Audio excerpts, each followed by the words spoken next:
Okay. Ugh. Gross. We have a lot to do today. Like a lot.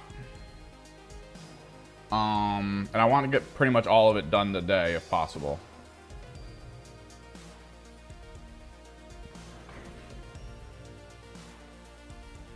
Finishing the Venom Crawlers is on the back burner. Literally, we need to detail work and base color 30 cultists. And then finish this one rhino up.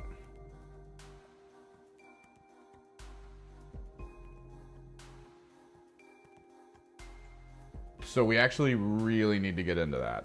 Like, oh my god. The thing is, I don't know this tournament. I don't know what's going to happen at this tournament. I have been asking them questions through the app for a few days now, actually. Good morning, Shammy.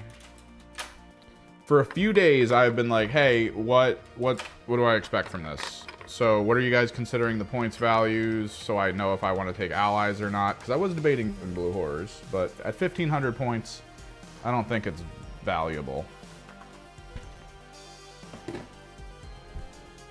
I'm just trying to get the feel for what they're aiming for this tournament.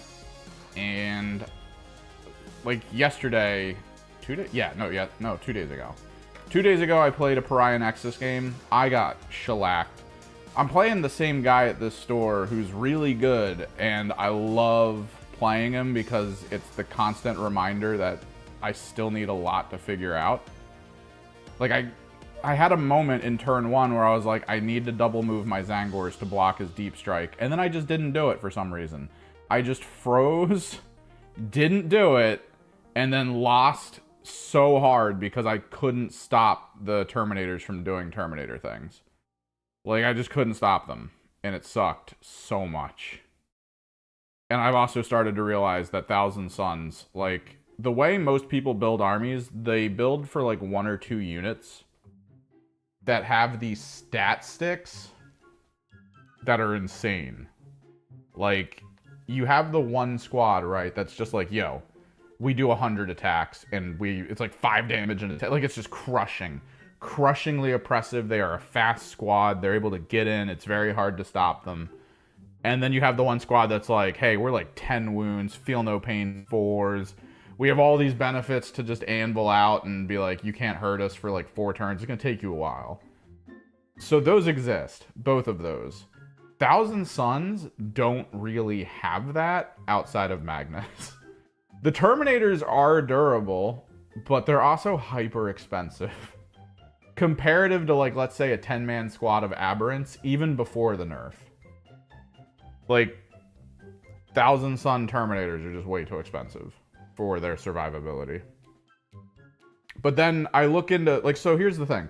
I had the moment, the guy I play knows how to screen. He knows how to screen, he knows how to use his components. So I had a 10-man brick of Terminators in reserve because I was trying to find a good moment to deep strike them and cause problems. Because my idea was to ensorcel round them and then give them full rerolls and then just go ham on something. Because that's like 40 attacks. It's ridiculous. And I figured that would be a good enough hammer. It's really not. Like, I dumped that into a squad of Terminators he had. And I ended up killing his last Terminator with my last attack from my leader. And it was a 5-man squad of Terminators against 10-man squad of Terminators. The 10-man had to put everything it had into them to kill them. Everything. It was freaking obnoxious. Meanwhile, of course, Magnus is statted to kill 2 things a turn. And he's durable as hell, so like, it's a weird situation I'm starting to see unfold in my brain of take whatever your cheapest unit is for mechanics, which, even though they're not battle line, it's cultists, which is why we're doing these today. I gotta decide what color we're gonna make these shoulder pads. It's cultists, though. We have to do cultists. It's just the way it is. I also need to then take big hitters and protectives. So we have 2 full-size squads of flamers, because if you take 5-man squads of flamers, that's not scary at all. Full-size squads of flamers are a little scary. against like fodder and fast moving things. Granted, I think my big issue here is that I'm playing heavy infantry Thousand Sun stuff into Death Guard, and Death Guard eat that shit up. They're all anti-infantry, so all of my benefits of reductions on wound rolls and stuff don't happen. They get close enough to me, and they negatively affect my ballistic skills on my good spells. Like, it's rough fighting Death Guard, I feel like. Very rough. But I did also get absolutely shellacked by Eldar. So, like, I know it's me. I know I'm making bad choices in the games. I know I need to do better, and we're going to work on that.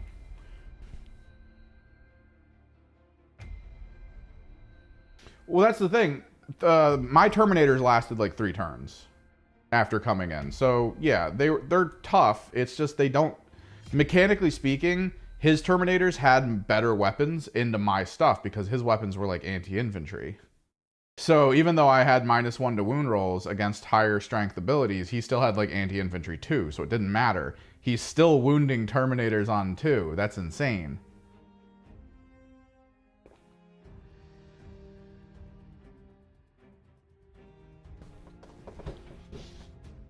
Like, it's wild. Friggin' Death Guard are awesome. I love where they are right now.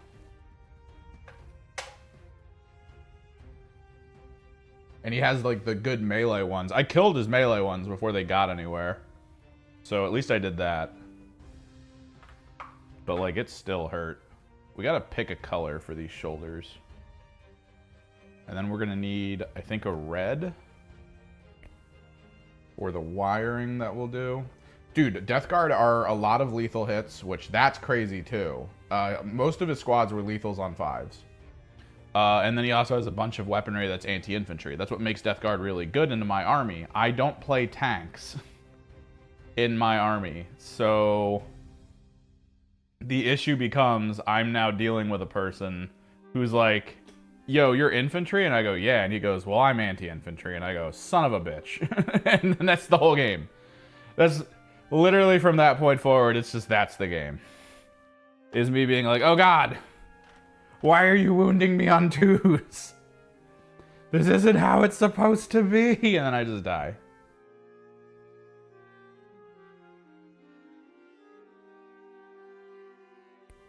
All right, get these colors out. It's what's good about Death Guard, though. Death Guard were in a bad place early. I love them now. I think they do great now. They have their matchups. Definitely into a infantry heavy Thousand Suns that can't stop you from getting to them.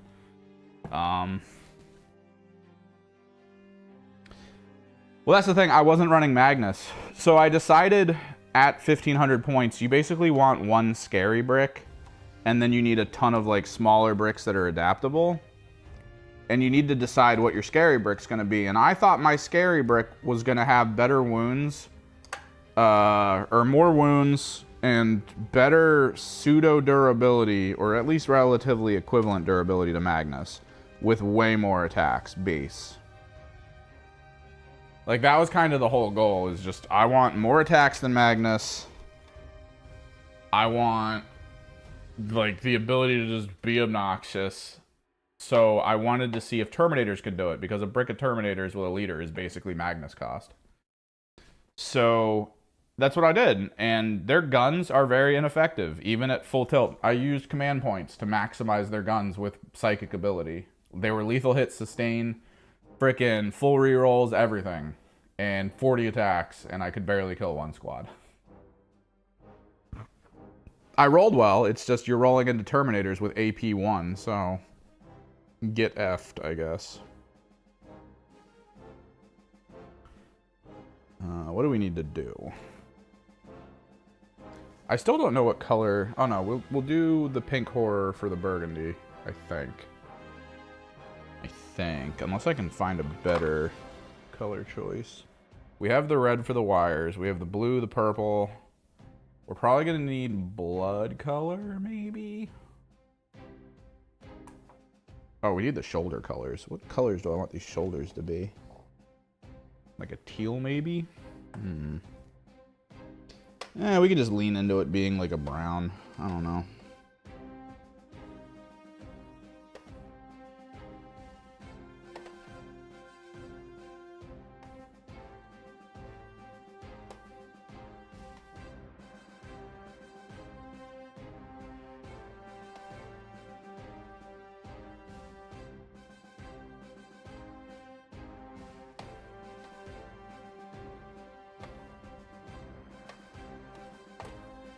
So yeah, my positioning is still the worst. It's actually still the worst. My army is very easily picked apart by armies that can outmaneuver.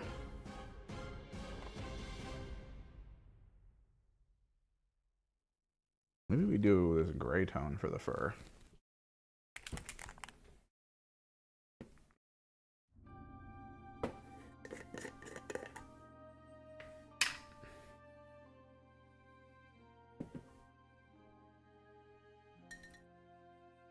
We do fur, we do wires, we make sure the glowing effects are actually in the eyes, because I don't think I did the glowing effects properly.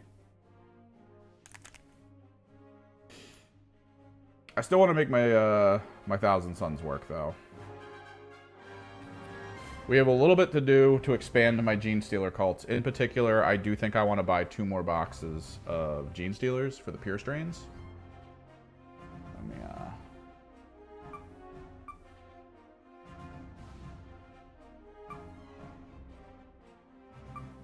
No.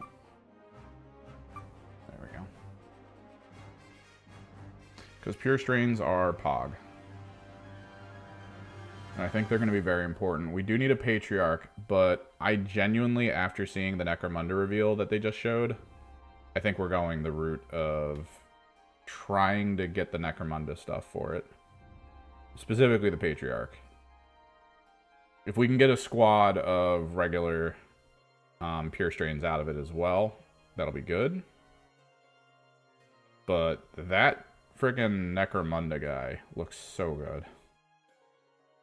Just looks so stupidly good.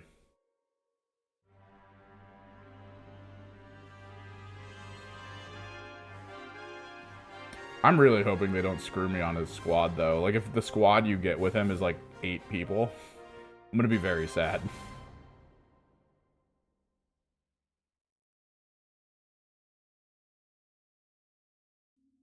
I need to take a look at the article. Ooh, that ashen gray on white for fur looks so nice.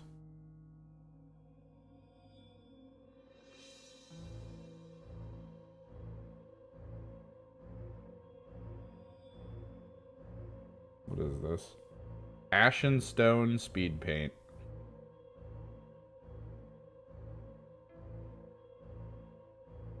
But yeah, we got the GSC Codex. A little bit of a mix-up, though. The store that I ordered everything from, apparently they got screwed over on their order. GW sent them the Codexes for release day, but they did not send them the Quick cards or the Pariah Nexus cards. Those are supposedly getting there today. I had to buy the Pariah Nexus cards from the store that I went to play my game, because I assumed the tournament we're going to is a Pariah Nexus tournament. I assumed wrong because I messaged them and they sent back, no, we're not doing Pariah Nexus. The thing is, they also didn't say that they were doing Leviathan, so I don't know if we're actually doing a card deck. I think we might be playing Rulebook. I don't know what's happening. So I'm gonna bring all of my shit. I need to put the Pariah Nexus cards into sleeves and then get them in some of my carrying boxes for cards. But yeah, like, I'm at that point where I'm like, wait, what?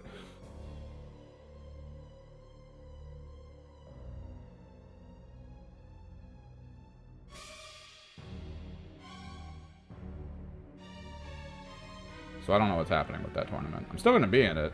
I still want to roll dice. I still need to practice with stats and units. I still can't recall stats, and I think it's starting to annoy people that I play against.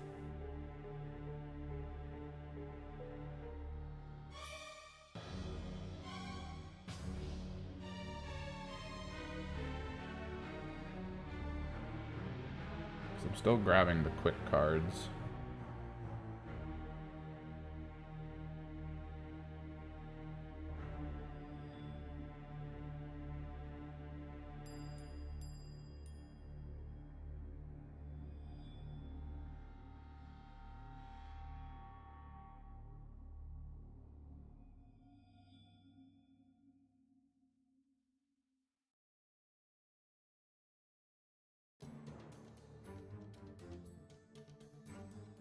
I can say for certain the only profile that I know 100% right now is basically the Inferno bolt gun and the Inferno flamer, because it's just D6 for the flamer or 2 for the bolt gun for attacks, and then it's AP 1, damage 1, strength 4.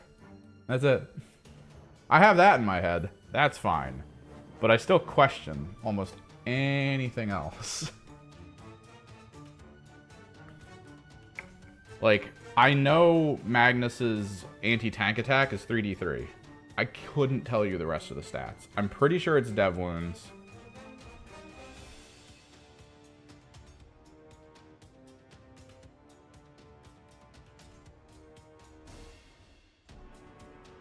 Yeah, we're just gonna do quick peak highlights in layer.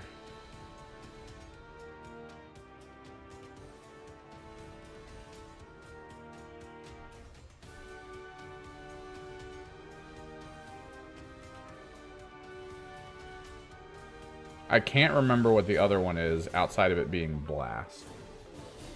What's up, Jarrett? Painting is going stressful. I'm hoping we can get the bulk of these done today, because we have a tournament on Saturday. I don't know how much time I'm going to have to paint outside of this week before the tournament. And the decision was made after my test game on Saturday that, like, at 1,500 points, I do really have to rely on cultists as, like, fodder units, because they're cheap enough that if you take 3 squads of them, you get a Rhino. Whereas if I don't want the Rhino, I have 3 squads of Zangors. And, like, Zangors stats-wise are better than cultists by a little bit, but cultists have scout move, so I kind of need that.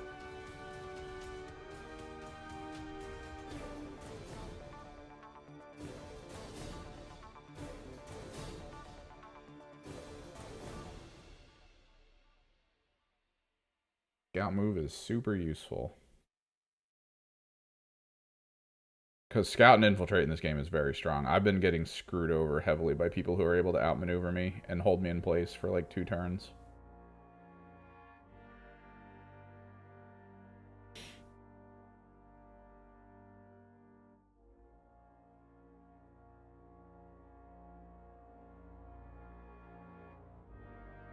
Their objective control is, I think, the same as Zangor's.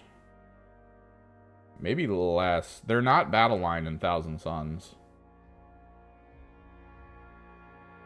which I thought Pariah Nexus was going to be big for battle line, but after finally getting the card deck and reading it over, the only benefit battle line has in Pariah is that occasionally you'll have games where they are a lot better than they should be, but that's it. Outside of that, like, they're really no different. You don't really need them as much as I'd thought.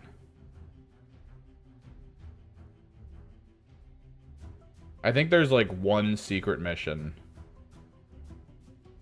that is viable, and we finally got to look at the secret missions.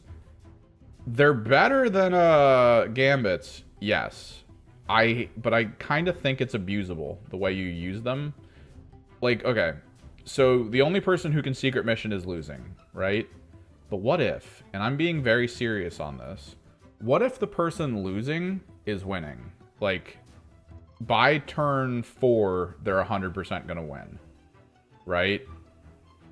The things they've set up and the things they've done to ensure that they're like 1 point down. And this is probably difficult to pull off. I agree. But if you, like, for Thousand Suns, okay? The way Thousand Suns keep getting played every time I watch a game is turns 1 through 3, we're on our back foot. We're sitting in a corner, we're preventing you from getting to us, and we're firing spells at you at full tilt range to try to, like, wipe out as much of what you have on the field as humanly possible. There is no you sitting still. What's up, Sindri? And that's just how Thousand Suns are supposed to be played. And then in turn 4, you're on the field, you're out in the open, you're doing your thing, you're murking people, you're taking points, you're getting all the cool benefits. So what those games always look like is that your opponent is winning.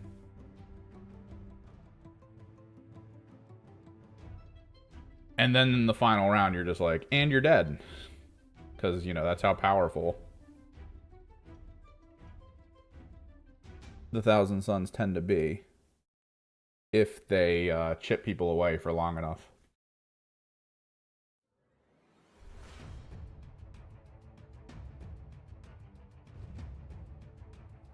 So you're looking... Okay, so that's Compendium. They're okay, honestly, Deathwatch. It's... Wait, what do you think is underwhelming about them? Is it their lack of, like, really specialized equipment or something? Because if you're looking Compendium, Deathwatch is probably one of the best ones for you to go, in my opinion, because Deathwatch is actually really cool. They can actually hold their own in most combat, just due to some of the benefits of their weapons that they have, the ammo types and all that. But if you're leaning into wanting to do a different thing with, like, a Space Marine-y type squad... I mean, you've got the Phobos, which is more about stealth. You've got the Intercessors, which are basically a tank meat wall that is very hard to bring down.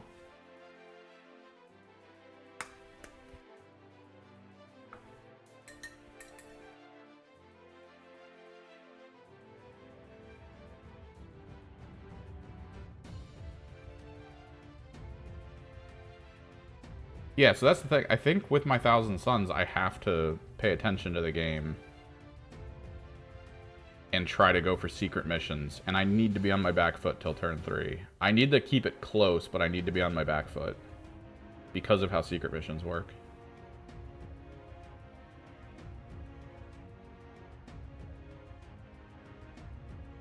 No, yeah, in the box. But for Compendium teams, Deathwatch is like, yo, pick your ammo types. You got, like, AP, you've got Blast. Like, they have so many good options. They are probably one of the closest Compendium teams for Kill Team that allow you to get to almost bespoke levels of agents and operatives, which is pretty pog, in my opinion. But if you're looking for something more stealth, go Phobos. If you want to play more meat wall, kind of... Like, here's the thing. Intercessors are the definition of underwhelming for me because they are very hammer and nail. Like, that's it. What they do is what they do. There's no difference, there's no variation, or there's not a lot of value shift between, like, the units. You have, like, a grenade thrower guy, a grenade launcher guy, and then you either go bolt guns or melee. And there's your options. And then you just tailor the list to kind of your playstyle by picking chapter tactics, and that's it. What's up, handsome? No, yeah, there's the primary cap, but that's the thing. I think, because it's a 20-point swing, right? I think that's the whole point, is to try to only get to, like, 20 on mains.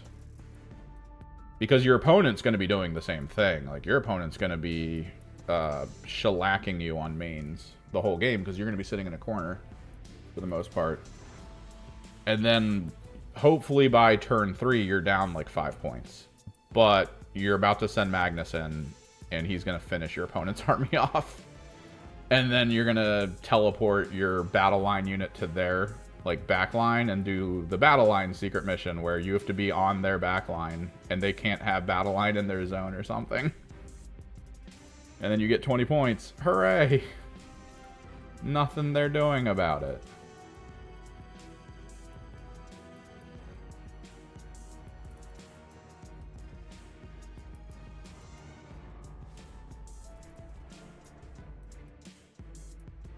But yeah, we're going to be trying to power through these guys today, as well as the one Rhino.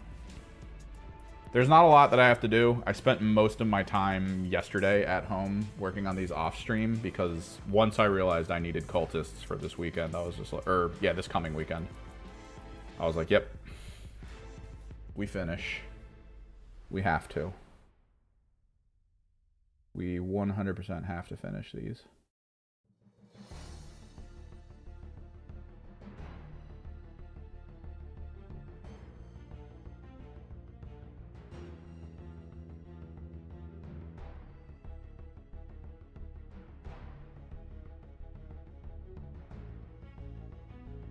And I do want to correct them a bunch.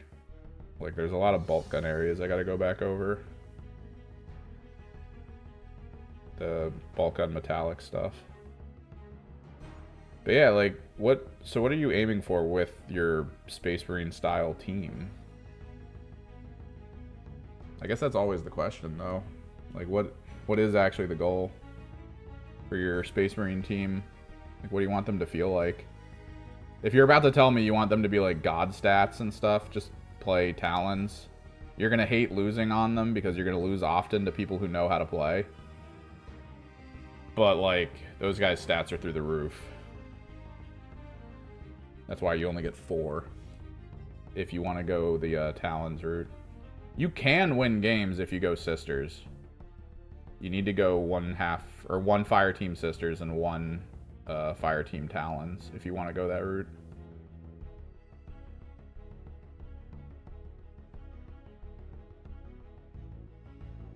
You just need more field presence than what they get normally. That's all.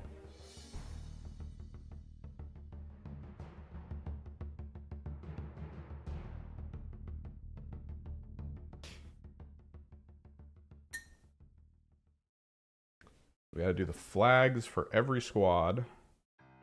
I'm gonna try to keep this metal near me.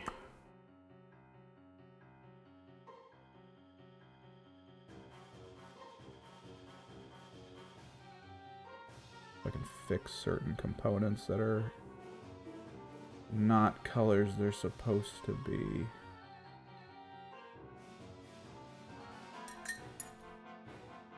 What you all up to? You guys checked out the Pariah Nexus stuff?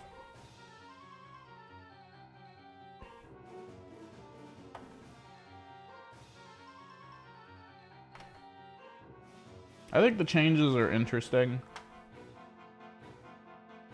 My biggest issue and fear is that there's going to be enough people sort of gimmicking some of the new rules changes that they're going to get either reversed or they're going to be negatively altered. Specifically, the pivot rule. I don't know how many of you guys saw that and immediately thought of a vehicle that's going to abuse the hell out of that. But I use a Helldrake in my Soulforged, and what that pivot rule means right now is that if I really want to get in an assault with my Helldrake, if he gets in and he kills the unit he's attacking, and I want to, you know, consolidate into another team nearby, overhang on my vehicle doesn't matter on the terrain as long as it can kind of be where it is without falling over, sort of deal. And if you consider consolidate as 3-inch, that means I can fully pivot that vehicle for 2 inches and then adjust it an inch to get within an inch of someone else. And if you know how big that vehicle is, yeah.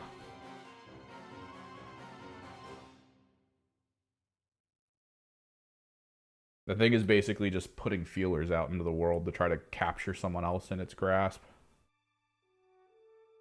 It is no bueno for my opponents.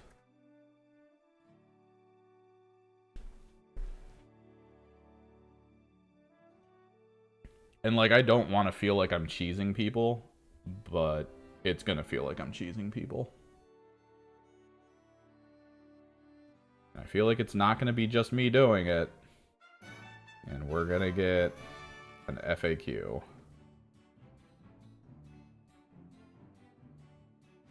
It's gonna happen.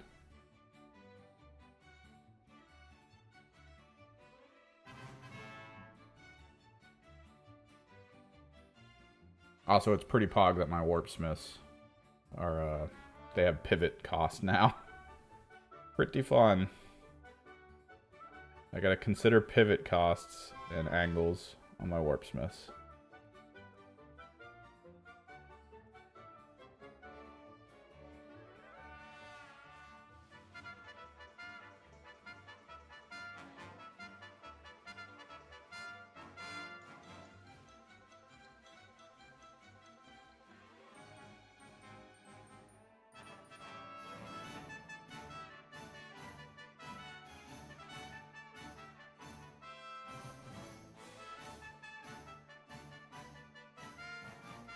It also sounds like they legitimized fortifying walls by doing the 1 inch away from wall trick. Is what I'm getting from what people are talking about with the new rules.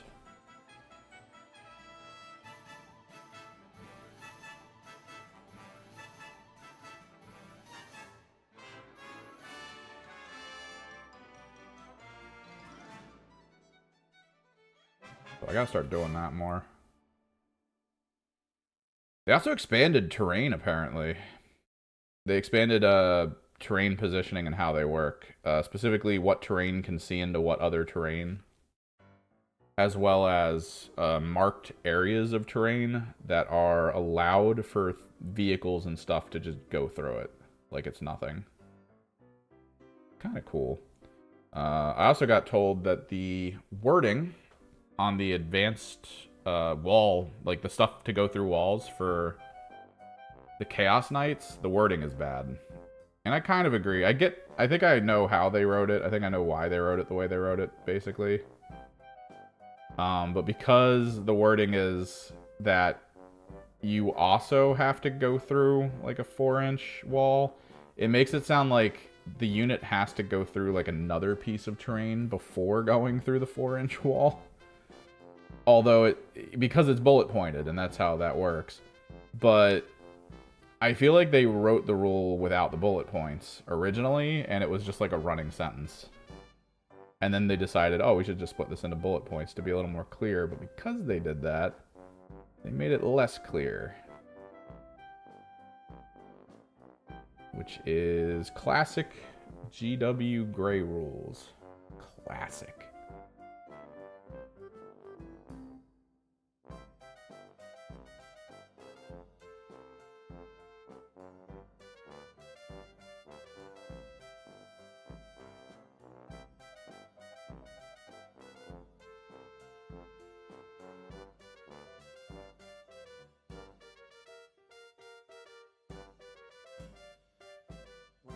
I've come to the realization with Thousand Suns, the main thing we need as a buff or a change is just the Codex.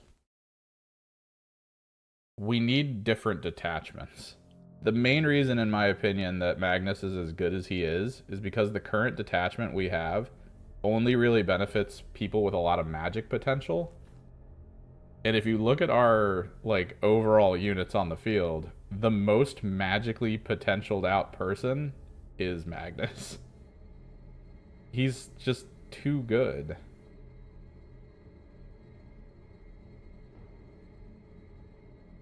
And this detachment makes him that way.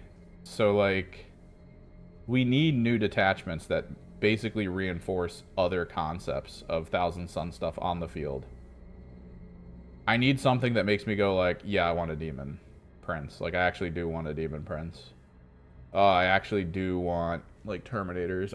I do think going the bolt gun route is better than Flamers. Like, I need other detachments. Because kind of like how the GSC works, or the GSC Codex worked when it came out, is, like, GSC up to that point were very specific. You would, maybe 1 or 2 different builds you would want to go, and then there was no reason to go anything else. Now with the new GSC Codex being out, there's, like, a lot you can really tinker with. I'm definitely going the bio team, the one that's basically Aberrants and Pure Strains. And now I'm just trying to find a way to balance it. Because the Aberrants and Pure Strains are great, but you're not building a whole army list around Aberrants and Pure Strains. And I know the Biophagus is also part of it, but I don't think I want the biophagus. I get why he's used, and he's pretty good. But the more I look at him, the more I'm just like, eh. And I know I am a biophagus, and that seems weird. But I'd rather have Abominants in my squads. But yeah, the nerfs all around by changing abilities feels really brutal. I feel like the Sanctus unit is now like way better than it was. But the Abominant not providing sustain to the squad and instead giving Fight on Death is okay. Like, it's good. Fight on Death is a solid ability. But I kind of miss my sustain. Especially since that unit took a nerf in its melee stats.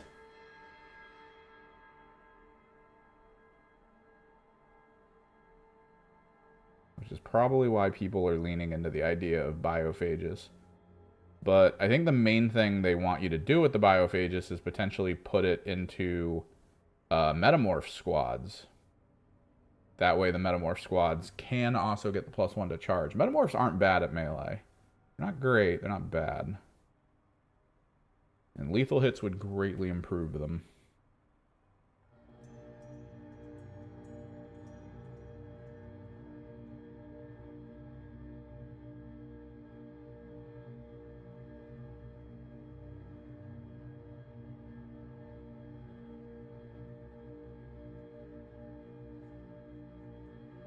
I think I'm going to do 3 squads, pure strains.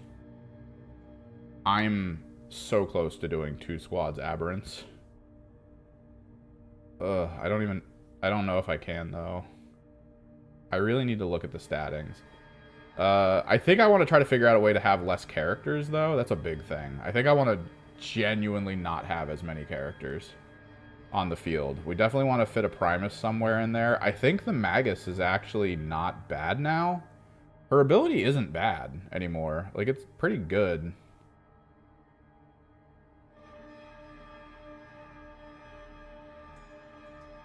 She's actually, like, not the worst thing to put in a squad. You probably still won't put her in a squad, but not the worst.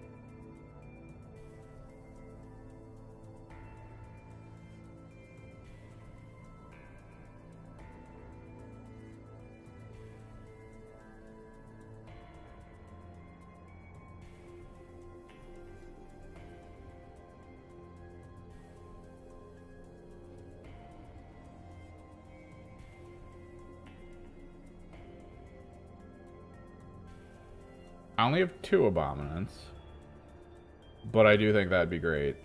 I think the +1 to charge and then the +1 to the attacks on charge actually makes the Abominants insane. Because, like, the Aberrants. The Aberrants are mini las cannons, and the Abominants are just las cannons. Like, better las cannons. And giving them +1 to their attack profile on charge while making charge very easy from Deep Strike. Because technically you Deep Strike 9, you pay the command point at the top of the phase, and that command point gives you +2 to charge? You can also give one of them the enhancement that gives them Infiltrate, as well as free Heroic Charge. My idea is to send a squad of Pure Strains in on Infiltrate, and then to put behind them a squad of Aberrants.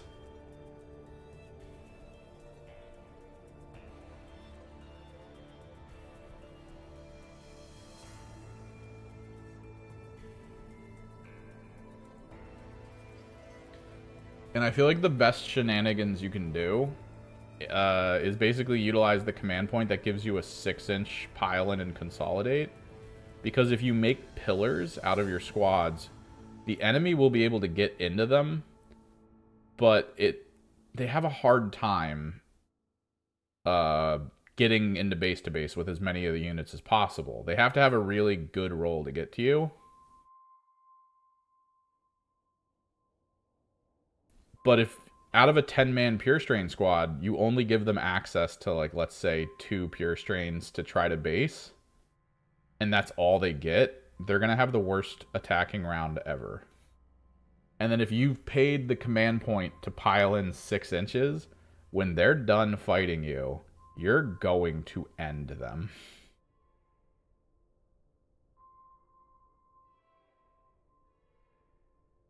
And if you've also heroically intervened with Aberrants, it's going to be the same thing. And then that's the best part, too, because if you kill that squad and you're near an objective, you can then consolidate 6 inches onto the objective.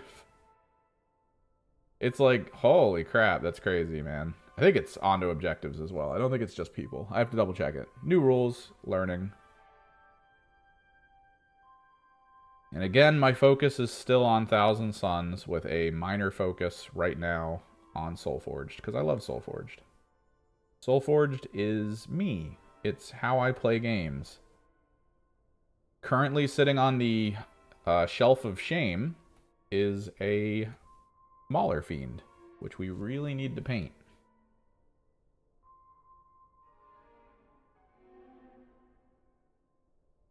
That is a very important model for my list.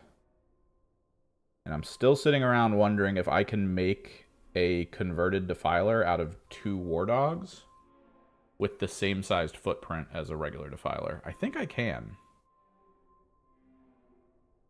I think I can. Because I kind of want a Defiler, but I don't want it to just be like a crappy Defiler. The Defiler they're using right now is the same Defiler I purchased back in 5th. I'm a bit into the lore, but I'm not into the lore as like a super nerd, where like I take it with almost like written authority that like that's it. I recognize lore enough coming from comic books that you really can't put a lot of vested interest in the way the lore is now, because at any point in time it can change and become anything else. Like, it's lore is whatever the company that's putting it out wants it to be. Nothing is finite, anything can change. The character's dead and it's described that they're dead in a way where you're like, oh, they'll never come back. They can come back. Don't worry about it. They can come back. Companies do whatever they want with their lore. It doesn't matter. I love the tabletop side, but yeah, a lot of the story kind of gets me interested. A lot of it is like sci-fi and grimdark sci-fi schlock that, I mean, it's just there to kind of be a power fantasy. It's not a big deal. But you do get some fun stuff that comes out of it. Some fun writing.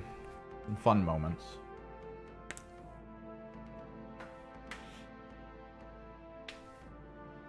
Which is nifty. Alright, we are on purple, so let's pull the purple.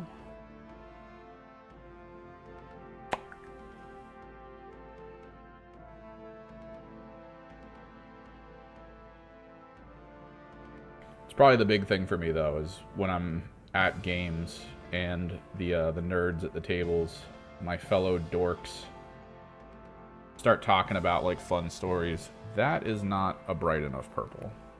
Do I have lilac? I could have swore I bought lilac.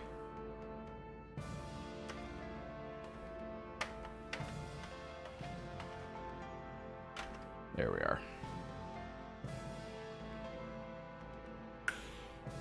Genestealer purple is basically the same peak color that Luxian purple is over top of white, which is really good if you think about it. But I'm trying to make these look really faded. Oh, this needs to be mixed. The lore is cool, though. I don't want to put down the lore too much.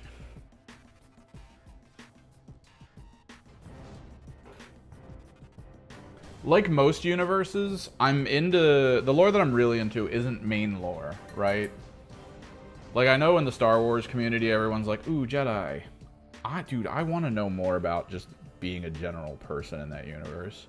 That interests me more than almost anything else in the Star Wars universe, is like, what is a regular-ass dude? Like, how do they interact in this world? Knowing that there's light-wielding magicians. Like, they're just flying around in their little cruisers, just chilling and being like, you know what? We live in a universe where someone can bend someone's mind. Like, how do you reconcile that?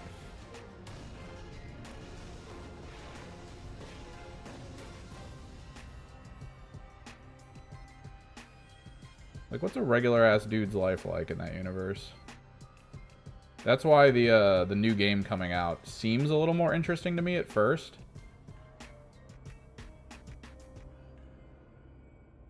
I kind of really wish the other one that was being planned came out. I'm trying to remember its name.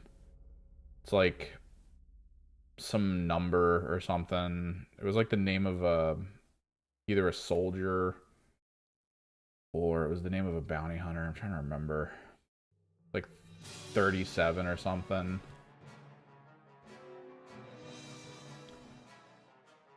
But the thing is, everyone wants to watch Space Wizards. Which, I mean, I play Thousand Suns. I get it. Space Wizards are cool.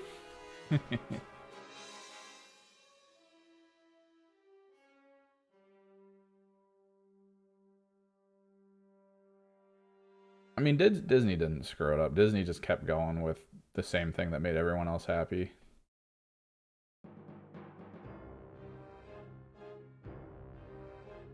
Bob Wolf's brother talks a lot more about Star Wars than him. Like, he's more into that side of things and comics and all that. And he posted the classic meme of Star Wars was always kind of whatever. It's just when you watched it, you were a kid, and you really wish you were still a kid. So you're not mad at the new stuff. You're mad that you're not a kid anymore. And I'm like, yeah, that's right in the feels. That's pretty much everyone.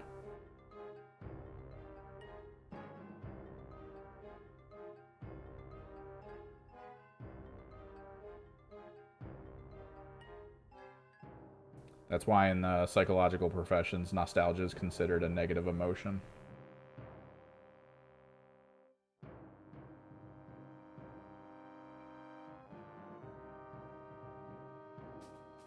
At the end of the day, you're pining for something that was.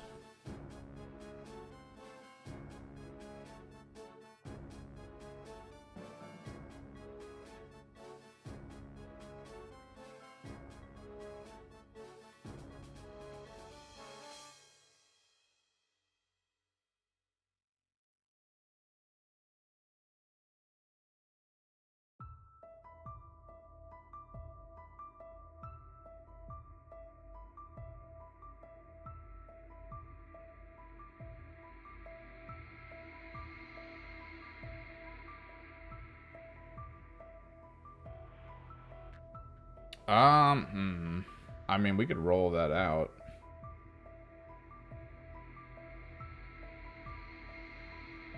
Right, because you're saying, oh, Dark Angel. Well, no, yeah, Dark Angels was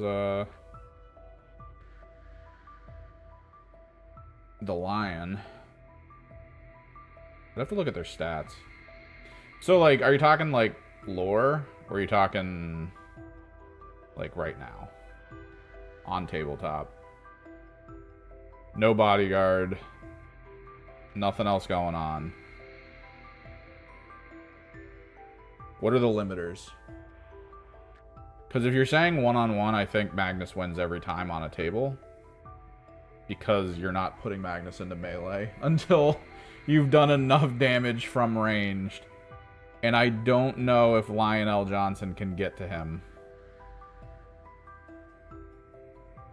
Like, it's the cheesiest way to fight, but that's how you would fight it out. Magnus would just stay max range because he has 16-inch movement.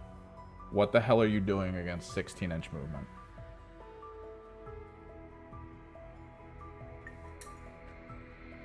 Like, let me take a look at Lionel Johnson's stats. Because he can't keep up, right? Lionel Johnson's an on foot. He probably moves, what, 8 inches?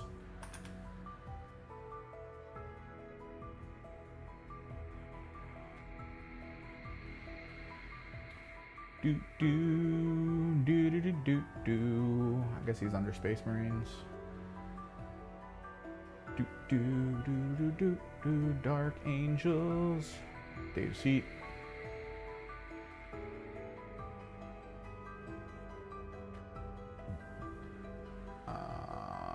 Lionel Johnson. Yeah, 8-inch movement, not beating 16-inch. What else does he get? In your command phase, select one prime mark of the first Legion ability. I'll have to take a look at those. Emperor's Shield. Each time a model attacks is allocated to this model, or an unmodified saving throw of 6, the attacking unit suffers 1 mortal. The problem is I don't think that's really going to help. He's only got 10 wounds.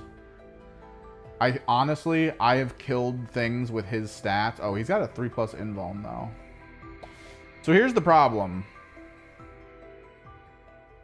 Let me take a look at these. All secrets revealed once per turn. Your opponent's target a unit in their army with a stratagem, but before the stratagem's effect is resolved, if this unit is within 12 inches of this model, you gain a CP. That doesn't matter. And that unit has to take a battle shock test. I'm going to be outside of 12. Like, that's just how it is.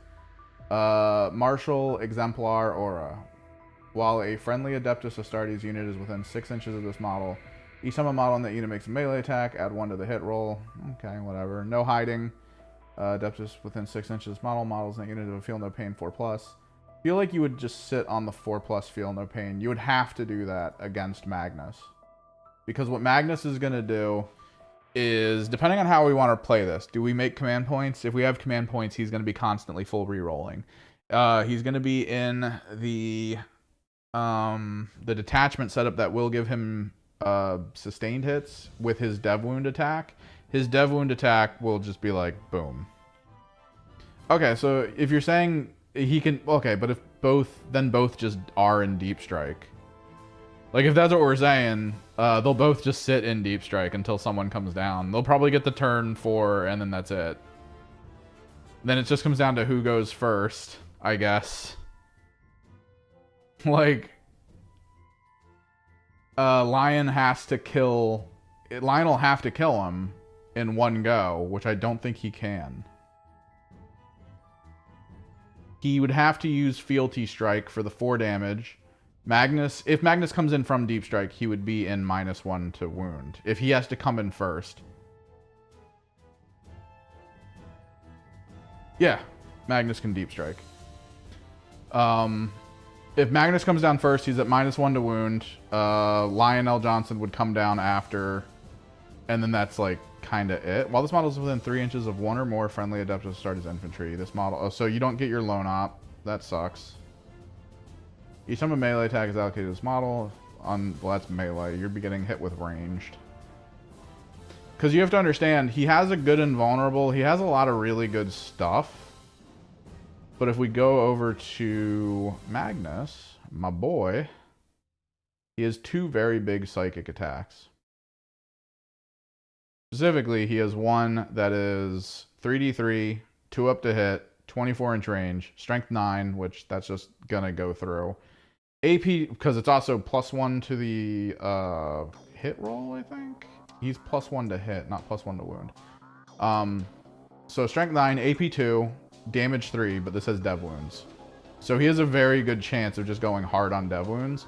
And then worst case scenario, if he's in the detachment roll, he just activates dev wounds as well for Tzeentch Firestorm. And if he has full rerolls, that's D6 +3 attacks on top of the 3d3. Full rerolls on both, chances to get dev wounds. That's the big issue there, is that I can just go through Lionel's armor, and then he's on his Feel No Pain. And he only has 10 wounds, and I'm doing 3 damage or 2 damage to him. So I can outmaneuver him. If it's down to the deep strikes coming in, and who goes first, Lionel has to kill him off the deep strike. If he can't kill him off the deep strike, if he's going second, or even if he just comes in second.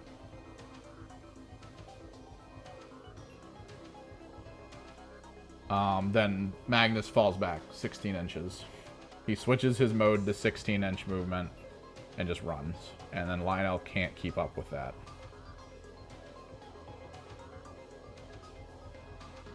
And it's going to be near impossible depending... And this is, again, this is limits. Like, what do we have limited? Do we have command points? If we have command points, I can blank damage that Lionel throws at him.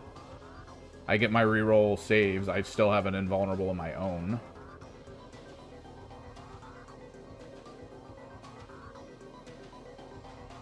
It's just there's too many variables. But I think at the end of the day, with the -1 to wound, the ability to blank, Magnus creates 4 Cabal points on his own, which aren't usable for anything but armor save rerolls. So every single time there's any kind of potential damage coming his way, he'll have that going, so he gets a free armor save reroll as well. I think points-wise, Magnus should win every time in a one-on-one. But I mean, you can get one really good turn. I mean, that's why we play, man. It's the dice roll. That's the whole game.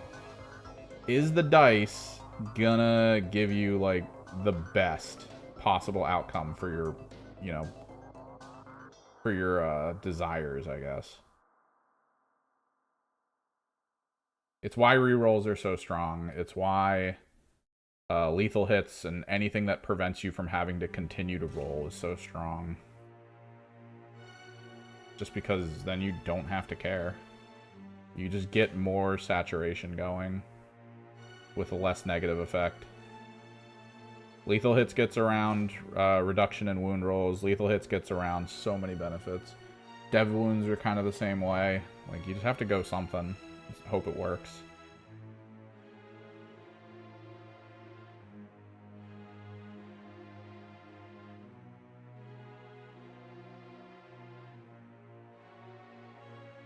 Yeah, I think we need new detachments in Thousand Suns, man. I don't think that just slightly altering stats like they did is going to change too much. Like, they didn't really do anything to Magnus because I think they realize if we don't have Magnus, Thousand Suns aren't going to win anymore. The average Thousand Suns player at a big tournament is never going to break, like, the 50% win rate if Magnus isn't as good as he is. They nerfed a lot of the feels bad man units. Like, they nerfed the Exalted Sorcerer. Very needed. Because he's just a feels bad man unit. Like, he's 100-something points for extra Cabal points. And the ability to just make a unit useless for, like, 4 turns. That's all he does. He just makes the unit useless for 4 turns. Just slows it down too much and never has any repercussions because he can just double move away and not care.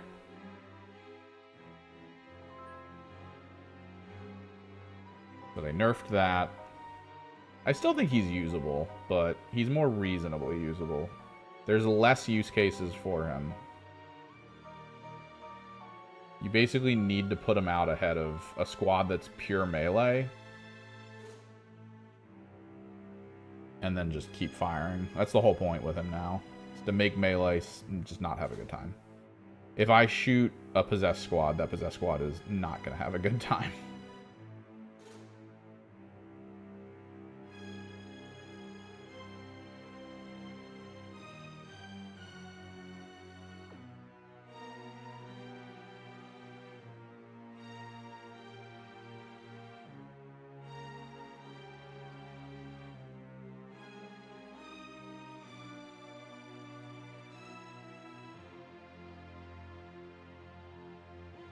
What up, Arturo? It's good to see you guys. Discord's been quiet. I've been getting worried because I haven't put out a video in a while. I'm thinking of a quick style video to put out. Specifically, I think I want to go through the Chaos Codex. And I want to do a series of videos where we go over each detachment and try to generate good ideas for different teams. And I can either do that as like a super video with chapters, or we try to split it up across multiple videos. which I think currently in the YouTube meta, super videos are the way to go. YouTube seems to want super videos more than anything else. Oh, thank you.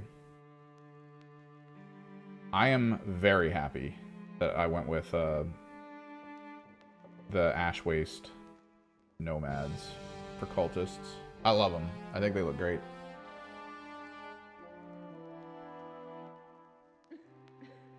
The question is, do I have... I think I have my white paint pen with me. Do we want to try to sketch on their back banners some symbols? I don't think we do this now. I feel like adding more work to what I need to have done by Thursday, basically, is a dumb idea. No, they do. And with people clicking around on the video, it'll blow the metrics up on it. For the sheer fact that, like, there's people watching 20 minutes in and stuff like that. The question is, can I make it entertaining? Because the problem there is that we're going to be basically starting up talking about an army, and then we're going to kind of go through the data slates to be like, what are these good for? So I think if we do it as a format, it would be like, all right, let's pick raiders, and let's go over key units you probably want to take on the field. Like, every single list is going to at least want one of these on the field, if not more. That kind of situation.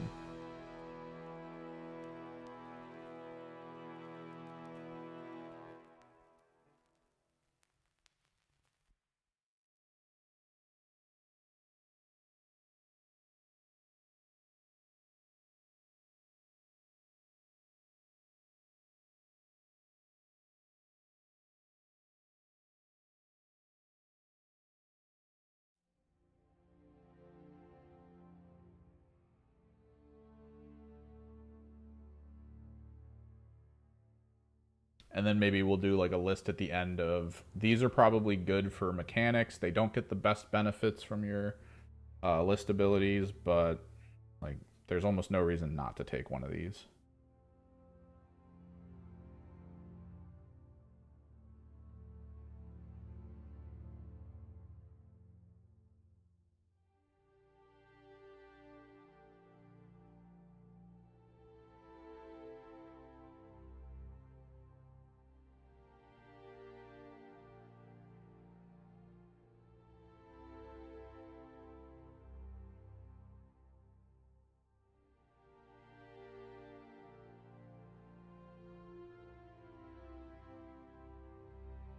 I'm kind of hoping that this tournament isn't like absolutely weird. I was talking to my buddy about it, or the person I was playing against. He was like, oh yeah, I saw that tournament. I was thinking of going to it. And I was like, dude, did you look at the rules? He was like, nah. I was like, I don't know what's actually about to happen with this tournament at all. Like, they weren't very clear on anything.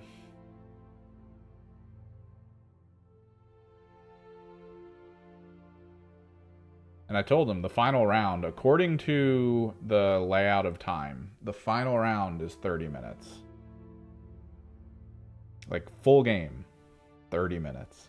That's not a thing. No human being in the world is dropping a 30-minute 40k game at 1,500 points. A 30-minute 40k game is like 2 squads dueling on a field. Without any excess rules.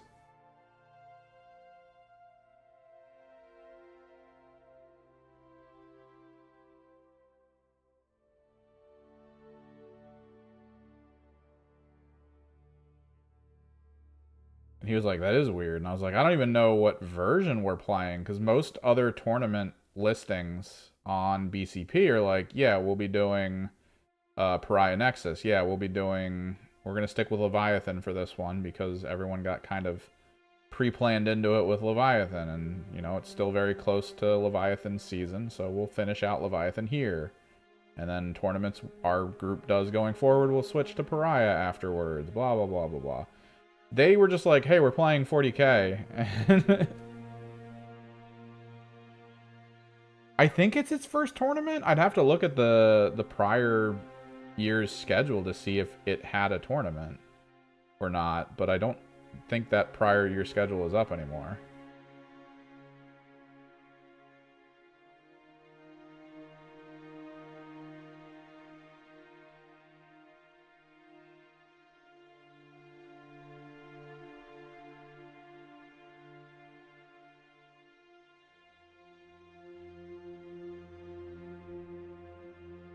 But I know they're trying to get more into tabletop games. Supposedly, Goobertown Hobbies is going to be there. That's kind of cool, I guess. He's always a fun watch.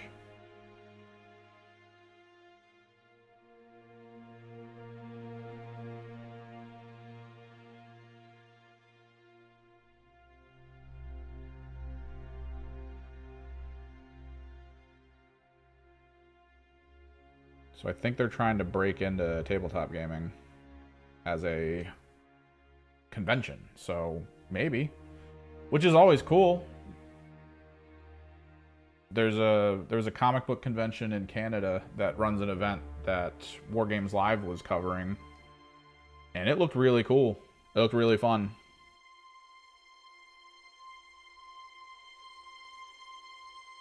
Because it's very cheap, because it's one day, right? You need a ticket to the convention for one day to get this tournament access.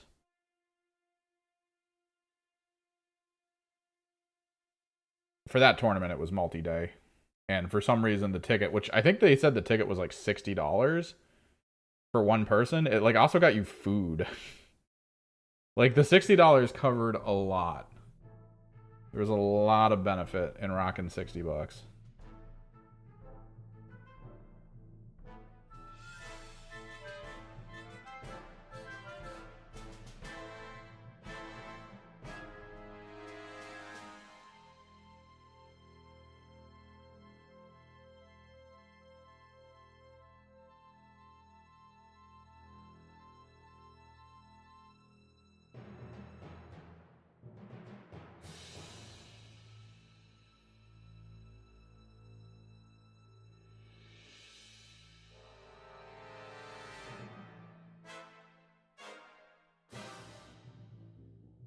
God, maybe we long form video.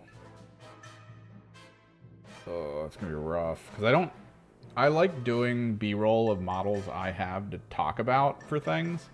I do not have every Chaos model. I just don't. And I really don't want to just buy random boxes of Chaos models to talk about them. That is not something I'm keen on doing. I'm not going to buy a Lord Discordant just so I can talk about him and never play him after putting him together and painting him. Just so I could have one video with him in it. That is insanity, sir. So we'll probably just have to pull pictures from the Games Workshop website. I still need to set up the scene for my videos of me like on a hologram deck talking about stuff that pops up in the hologram section. I gotta figure that out. I have an idea. I just gotta get the baseline videos put together.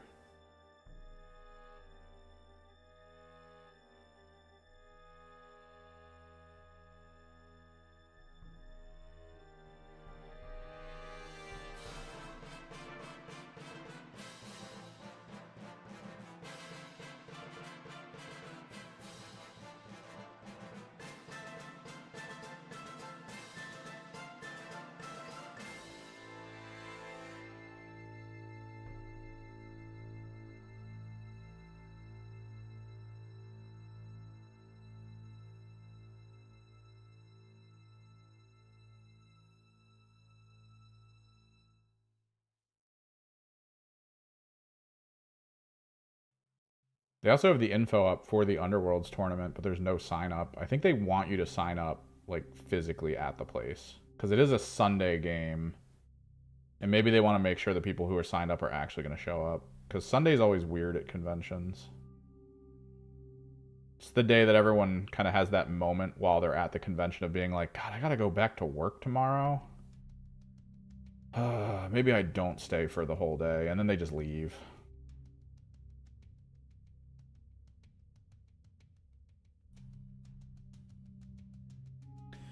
Short skits, I like the idea of doing it, but I don't know. I have to come up with some more ideas.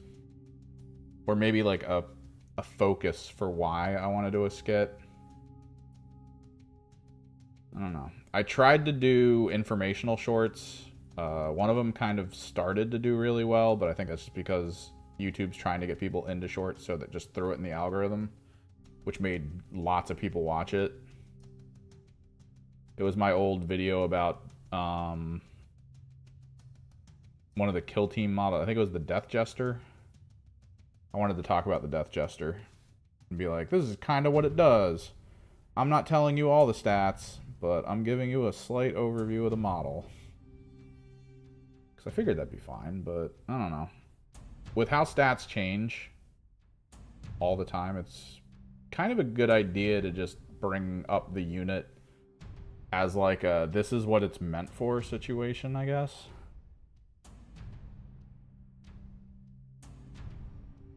And not put too much focus on the stats.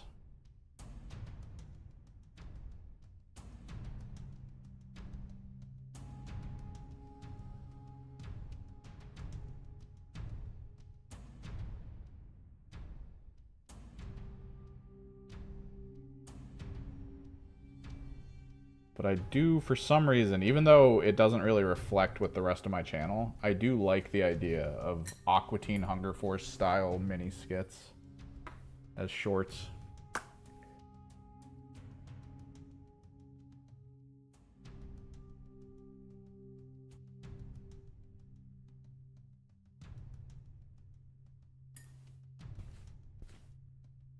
Alright, all the lilacs done.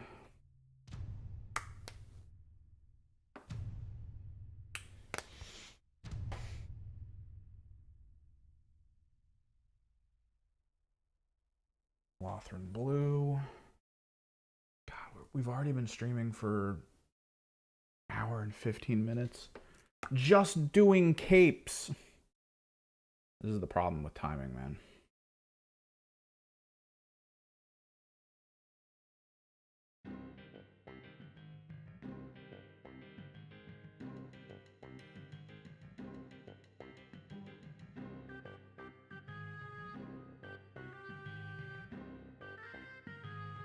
Love me some Lothran Blue.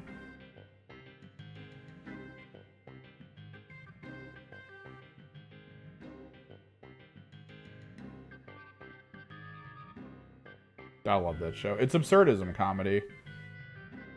And I love absurdism. It's got great one-liners, great zingers.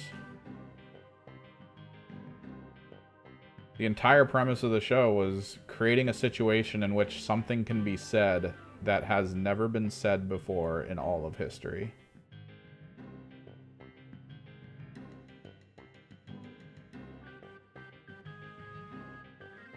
I remember the episode where they killed Carl by having him test the turbine-powered toilet.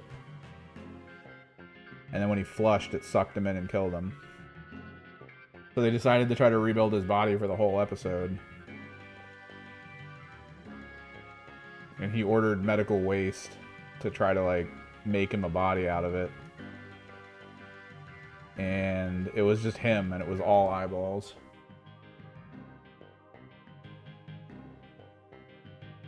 And Shake just goes, hey, when you wake him up, do you think he'll be able to see us? Frylock goes, come on. It's not funny, man. And he goes, yeah. But, for real, do you think he'll be able to chase us? Because if I woke up looking like that, I would just run towards the nearest living thing and kill it. And I've never laughed as hard as that one moment. I missed a lilac cape.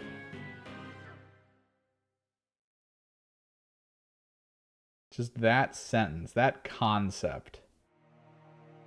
Never in any situation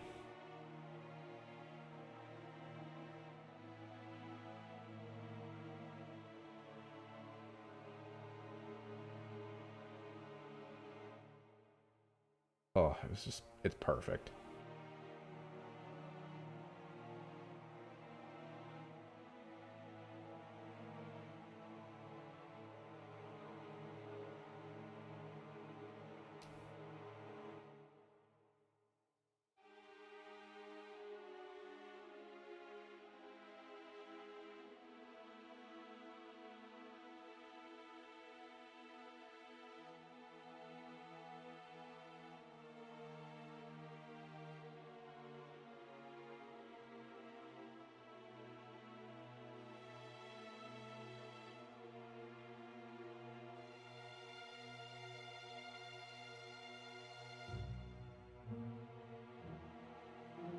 It was that group, man. That group of writers, the things they did. This is what happens when you give sort of a like-minded group of writers and actors and voice actors and stuff a lot of freedom to just like explore ideas. You get just absolutely wild cultural concepts. Things that are said or done that are nigh unforgettable.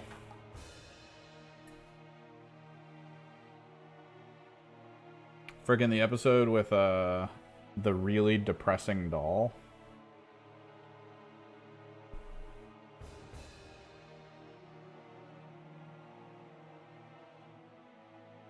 I think it was called Dumber Days. Where Meatwad wanted the one doll that he saw in an ad, and then when they got it, it was like the most depressing thing ever, and it had like a shiv for a hand. I think it was David Cross voiced it. It was so wild. Sometimes I just like to cut myself so I can feel, man. It's like, wow, that's really depressing. It's so good. It's so good. So stupid and so good.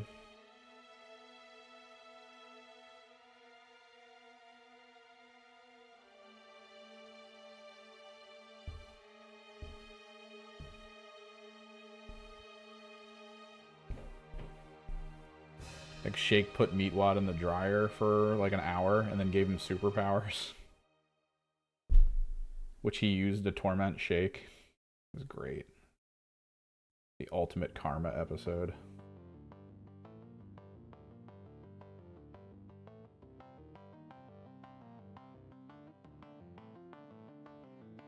Came back at the end as a giant version of himself in the beach. Everyone was running away. Where are my popsicles?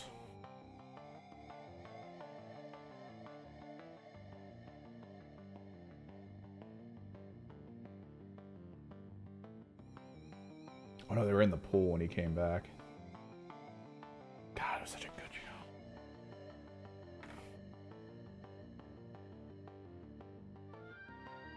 Let me get this ash gray though. I'm gonna need this ash gray or whatever I had over here. Because I gotta fix some of this fabric on their shoulders.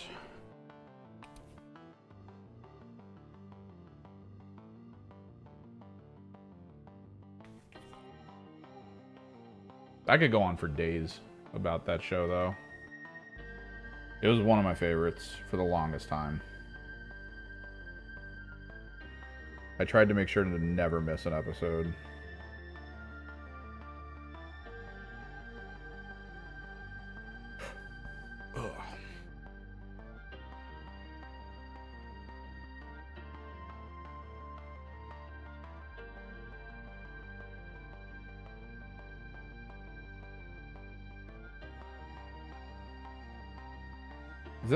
Are you talking about the one? There was one where they tried to like get into Shake's like outer shell, and then it like they ripped all of his skin off or something, and it was just like this weird mass of muscle. It was so gross.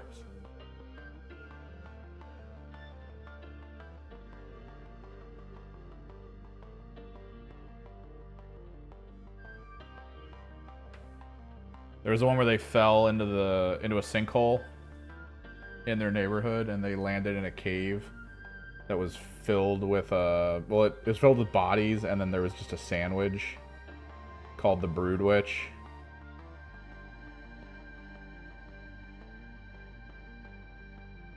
Taste. Taste. And Shake couldn't stop eating it. He kept going to hell every time he took a bite. And the whole thing was just like, once you finished eating the sandwich, you were fully sent to hell.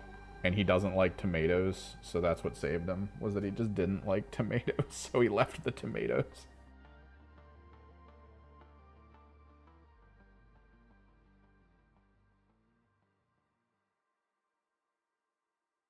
Dude, I saw that reveal. That moment. I was like, I feel that. Not eating the tomatoes would have saved me as well.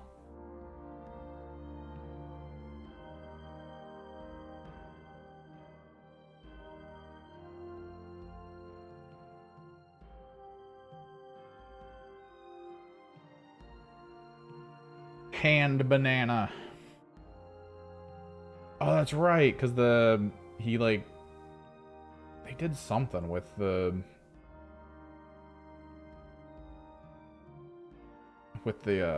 freaking balloon animal. Oh yeah, no, oh yeah, hand banana. Now I'm remembering that episode. Oh god. You tonight.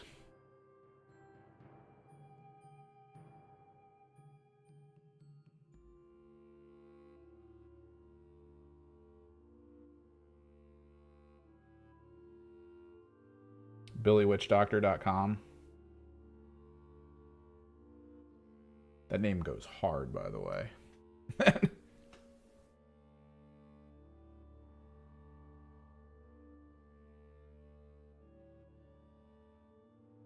No, you summon Ultra Mega Chicken.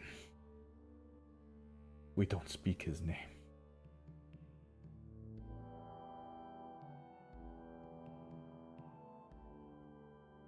Arise, chicken. Chicken, arise.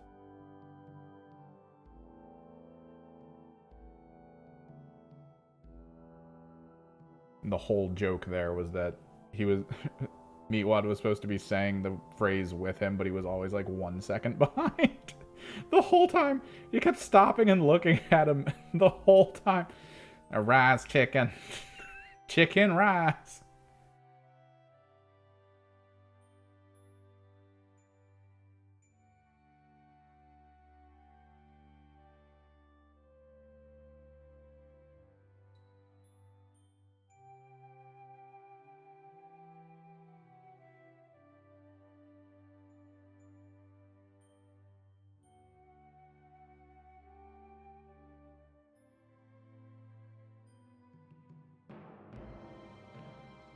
I had the DVD for that show, and on the DVD you could pick one of the actors, like one of the characters, I guess. And they would say a really long and intricate leave a voicemail thing, and that's what I did. I set that for my cell phone's voicemail. I had Meatwad. Please leave your name, number, favorite color, what car you drive. It just goes on and on and on, and I just let that rip. And the thing is, my mom would always call me at college, like, when I was doing stuff. Like, she knew when my classes were, she would still call me.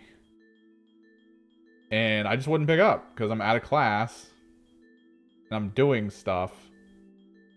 And she'd call, so I just let it go to voicemail. And she got so mad at me because of how that voicemail worked out that every time she called to leave a message, she had to wait like 10 minutes for that whole thing to stop. He was like, can you please turn this off? Like, I don't know. I like it. I'm hoping it teaches you to just text me. Because I really don't like going into my voicemail box to have you be like, hey, what kind of sandwiches do you like? And then just, why did you make me do this? You could have just made it a text.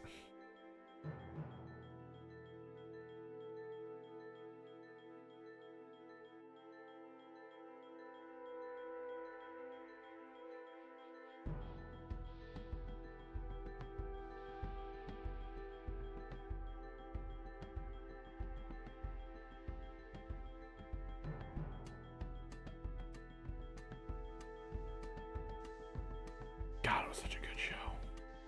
I don't think I have the DVD for it anymore. I think I had to get rid of that in a move, which sucks. Because I had season 1 through 4 all on DVD. With all the fun special features.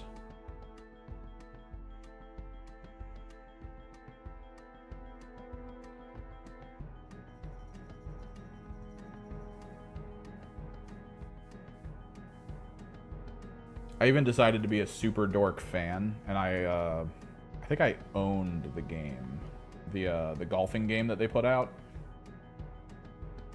where you would hit the golf ball, and then you'd have to like run through the field, and it was always something crazy going on. Like I think there was mostly an alien invasion or like zombies rising up.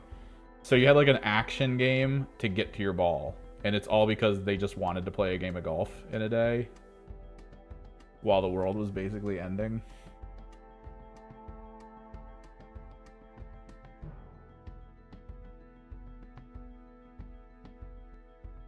So good.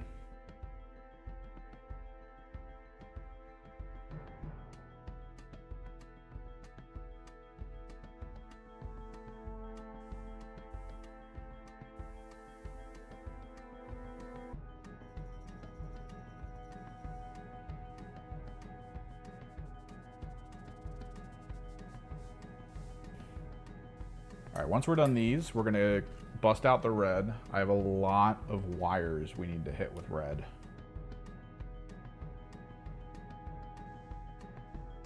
We're also going to need to do the green and the eye lenses, and then we do... Maybe we do the contrast on the bases first, though, because we're going to need that to dry before we do the highlights on it, and it always takes forever to dry. Frickin' Argos dunes.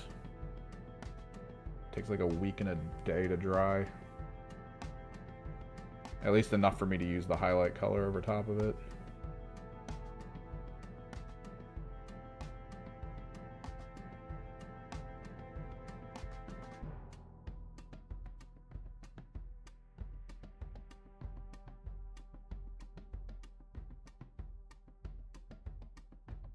So any Sisters players in chat?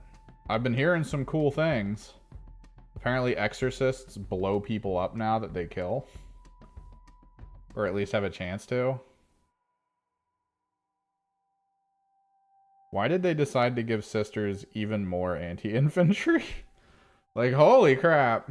They were a problem before, man. They were a huge problem before. And now it's like every turn an exorcist is going to straight up kill a fodder unit. Like, no chance. No shot in hell that it doesn't actually kill them.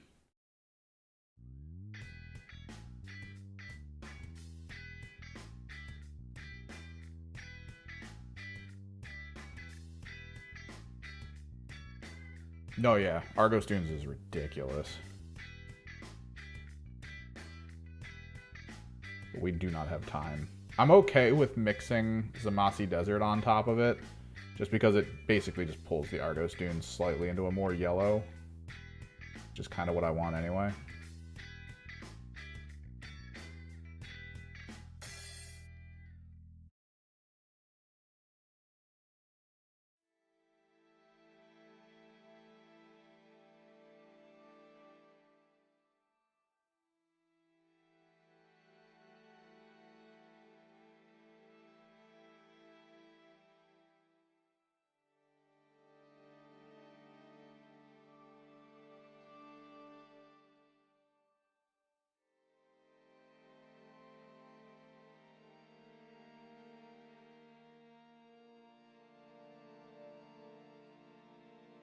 I wish fodder units. I genuinely wish Games Workshop went the route of, yeah, fodder units are going to be hyper easy to paint. I really wish they did that, because I hate losing units that look good. And with how many details are in these, let alone, like, the regular cultist models, God, it makes me just so sick that I have to pull these out, put them on the field, and then put them back in the box, like, turn one. That is the whole point of these units, is to just die, basically.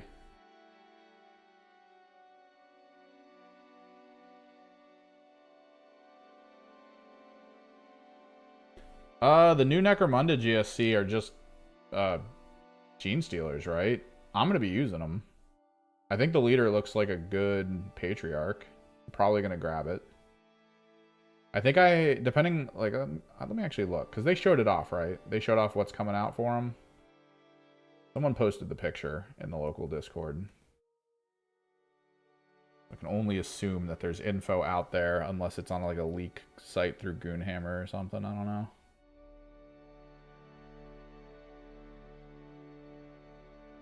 But if there are 10 Gene Stealers and, like, one really cool looking big Gene Stealer model, then at least one of my Gene Stealers, one of them, is 100% going to be this new Gene Stealer model. I might have to move the camera. I'm a little cramped in. I'm noticing I'm not painting fully on camera, and I am sorry, guys.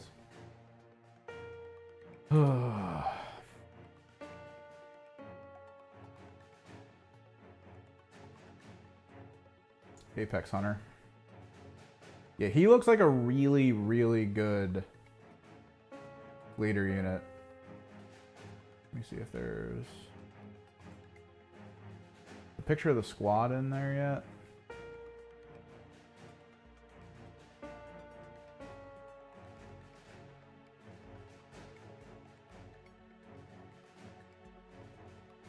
That's one of the big mouse strains. No, I want to see how many Gene Stealers we get. That's the whole thing for me.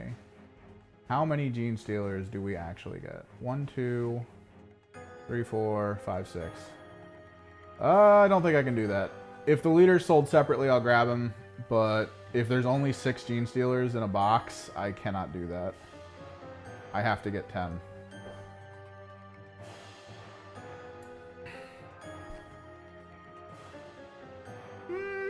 Depends on price. They're going to put the ticks in the box, too. It's going to cost more to go that route than just buying regular Gene Stealer boxes.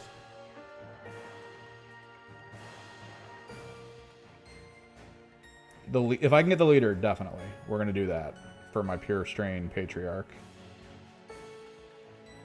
Because he looks good as hell.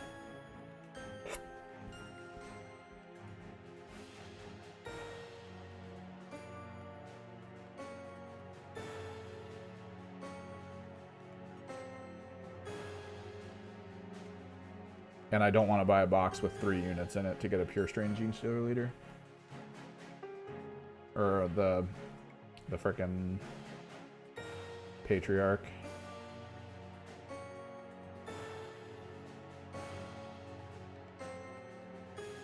Pretty much going any route other than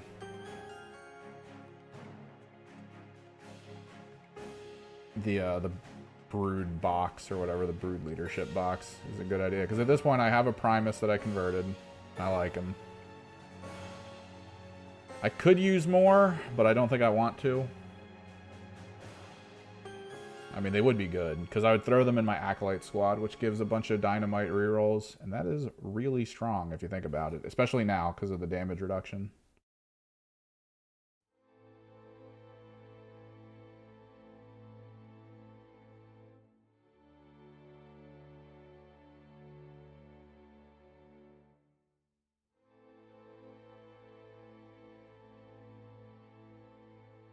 All right. All capes done. Now it's just correctives, eye glow, wire. And then this one guy that I missed. I didn't paint the inside of that.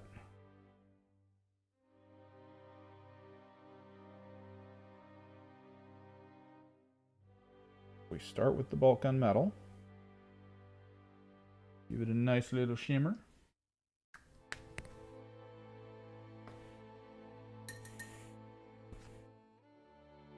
And we finish with snake bite. Let me grab the Argos Dunes and a bigger brush.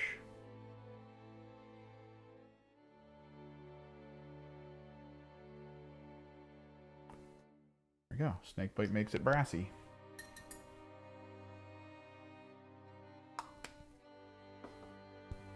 Bigger brush. Argos Dunes. We are in it to win it.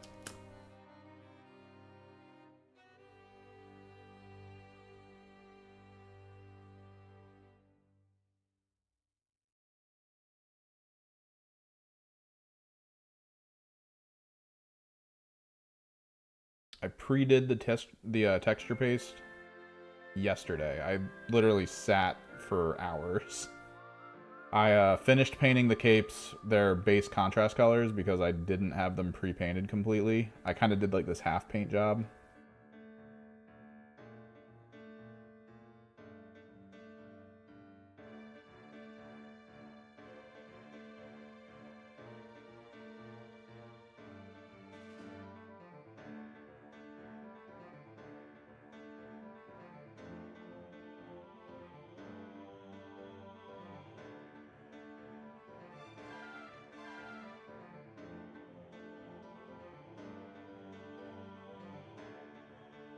Gonna look good to have these guys based though.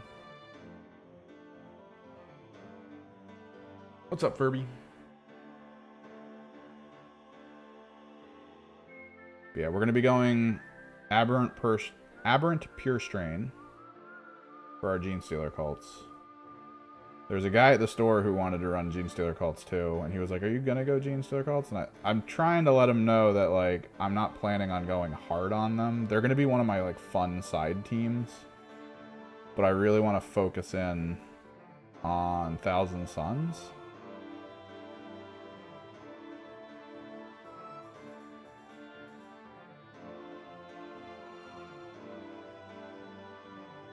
Because the K-Suns are my jam.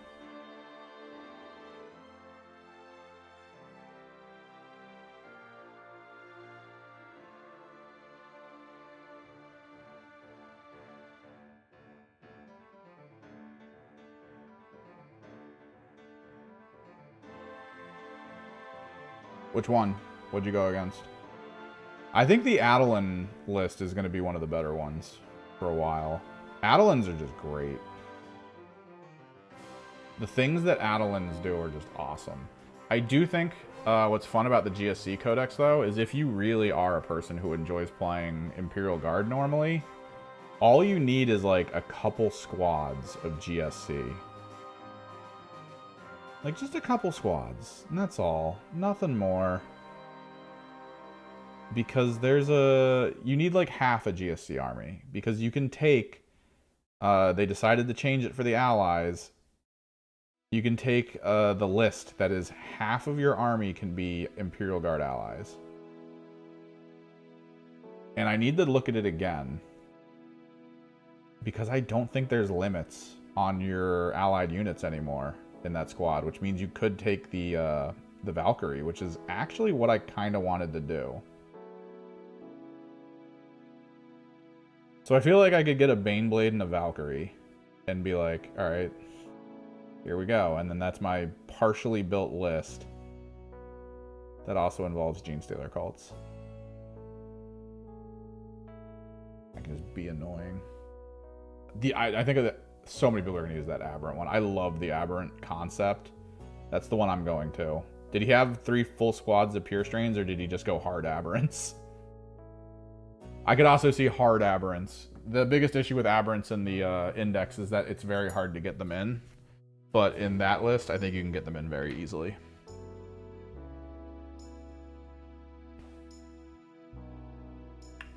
Where did I put this?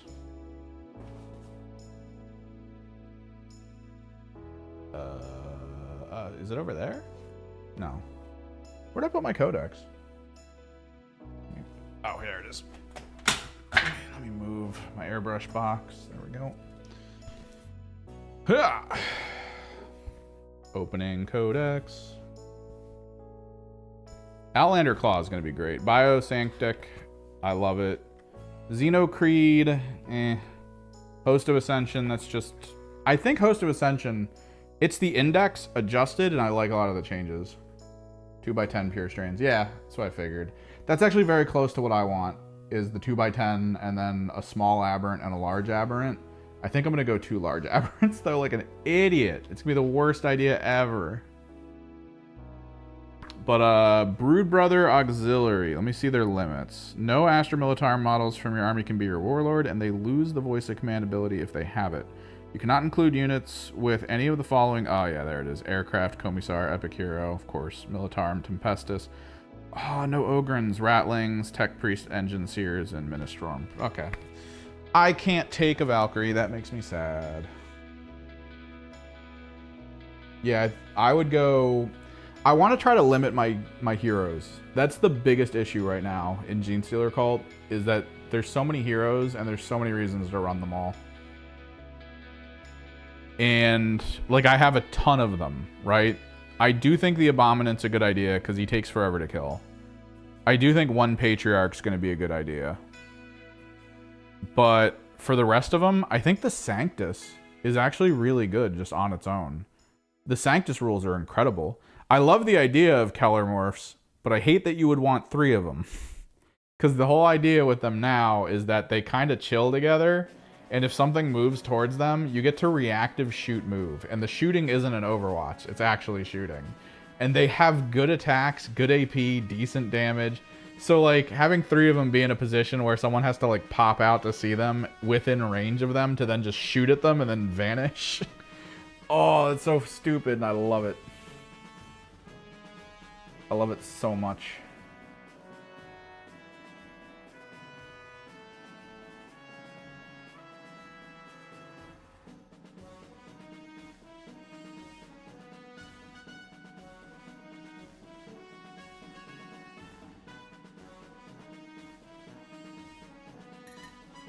But yeah, I think the core of my army is going to be at least 2 Pure Strain squads, a Patriarch, 2 Aberrant squads, and an Abominant. 1 or 2 Abominants. I think I'm going to lean into maybe giving the Patriarch the upgrade that provides him with bonus attack potential or something. I got to look at the statting. Because it's all about brackets. There's no reason to give anyone +1 strength if the statting doesn't really help. And then I think I wanted to give the one of the Abominants the Infiltrator ability. With the free heroic intervention. I love that idea.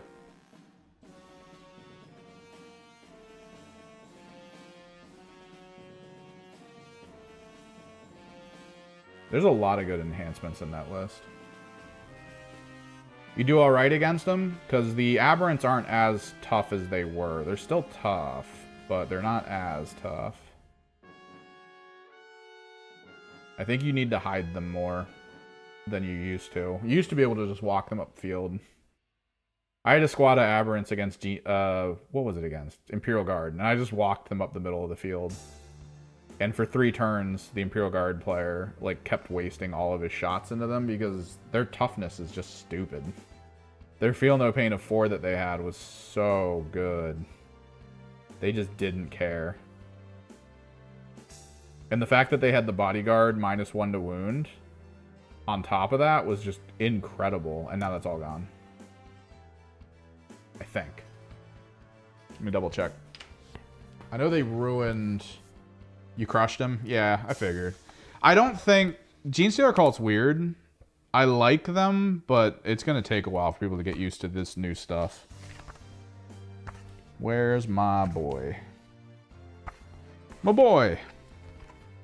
What have they done to my boy?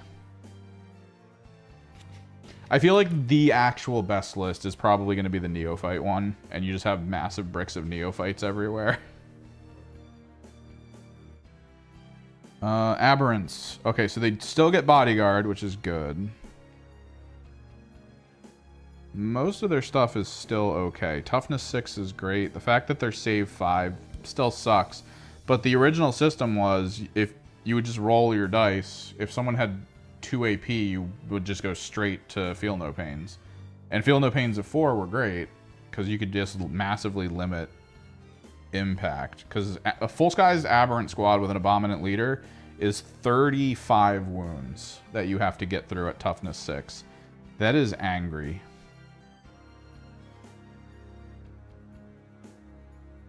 Wait, what were you running, though?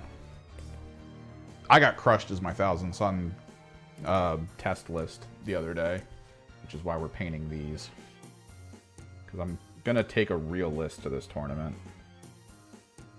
And this time, I'll definitely pay attention to my movement, he says out loud, knowing he's going to immediately lose turn 1 in the first round. I don't know why I do that to myself, man. Shield Hook. Oh, Stodes into GSC. Oh my god. And Stodes are good now. Or good-ish. They're better.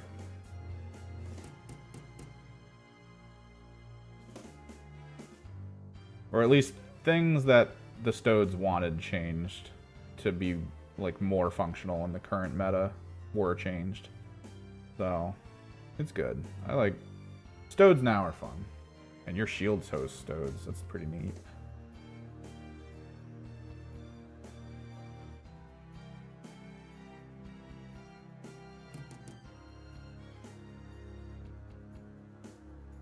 Pretty pog.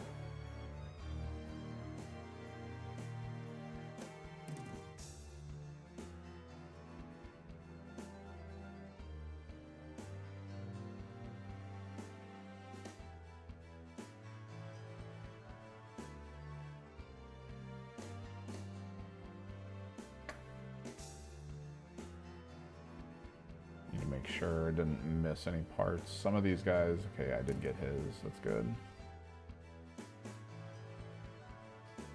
No, yeah. Crits on 5 hurt. Because you're rocking what? Lethals?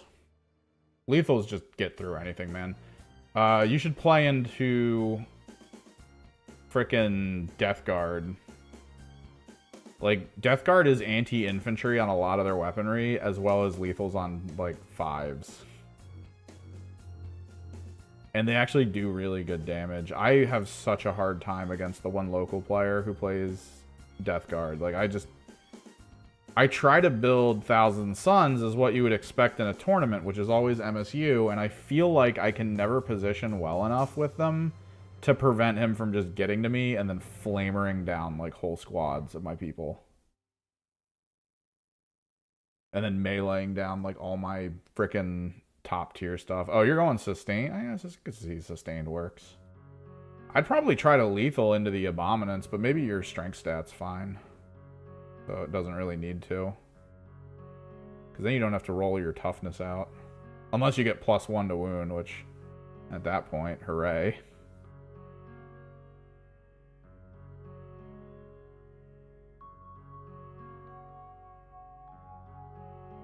Like, the worst situation for Aberrants is 6 strength +1 to wound roll. That's, like, the worst situation.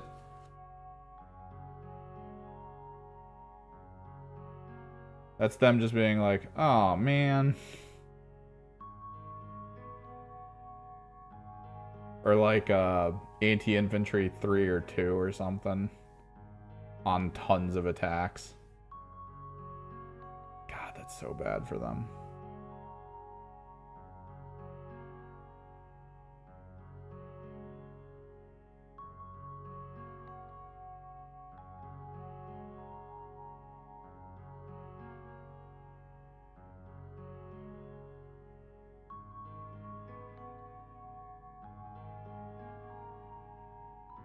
Well, you also get like a lot of fights first, because that's the thing.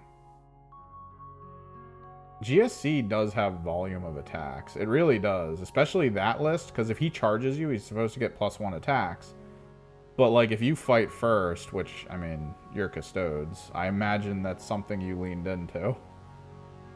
There's almost nothing he can do outside of needing to sort of just prevent your ability to do stuff. Like, he has to be able to hold you while holding points, which is, like, near impossible. Old Aberrants could do it. Aberrant Classic.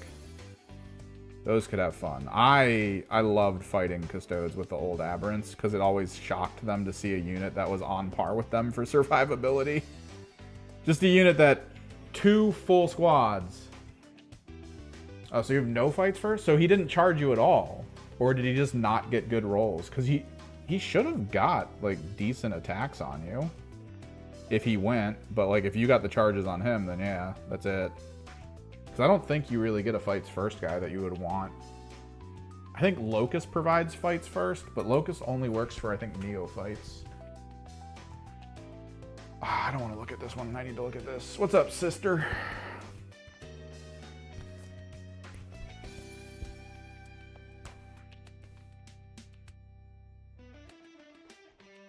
Locust can only lead... Oh, it doesn't tell me on him. Oh, that you can attach this model to an Acolyte hybrid, Neophyte hybrid. That's it. And you would want it in, honestly, neither of them. Wait, this model can be attached to the following... Oh, you would want it in the hybrid metamorph list. Does it provide... He has fights first, while this model is leading unit. They get fights first.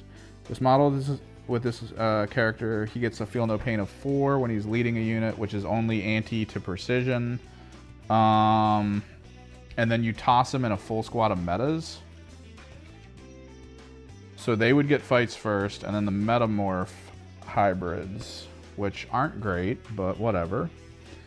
They all get 3 attacks each.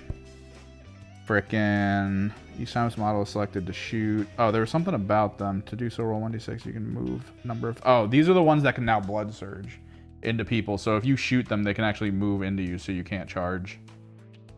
Which is kind of cool, but I mean, if you're a Custodes player, you're shooting them like 1,000 times and they only have 10 models. So they're probably dead. Probably dead. Yeah, see, that's the issue. You got to get them in. You can't not get them in. That's the struggle I'm trying to figure out. Like, do I want to put Aberrants in trucks? Because, like, I can't put the Infiltrator squad in a truck and gain Infiltrator. That's just not how that works. It only works for Scout.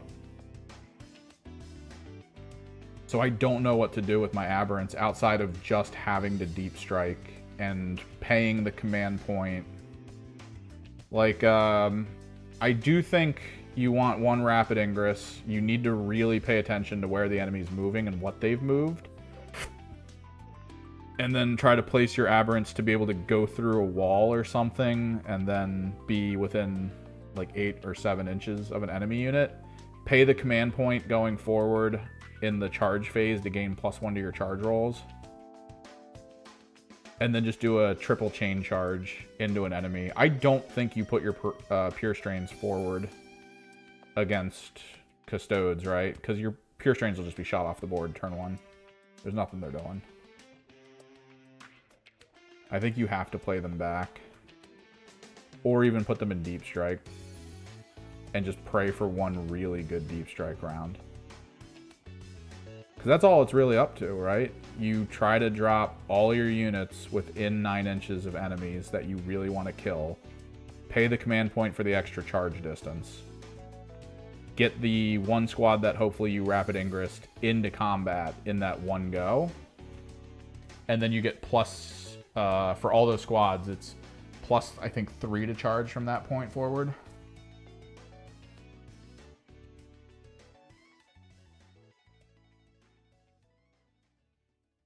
No, yeah, that's the issue.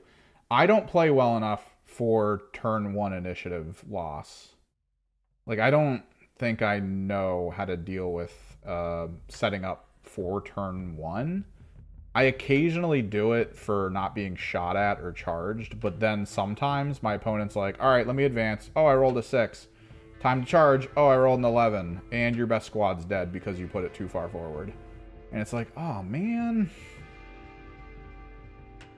Are you saying I had to factor in a squad moving frickin' 8 inches plus 6 for the advance roll and then getting advance and charge and rolling an 11? I had to plan for that? No.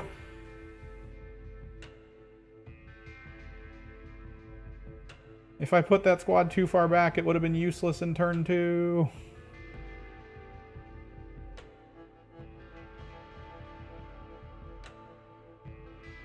What's up, Steve?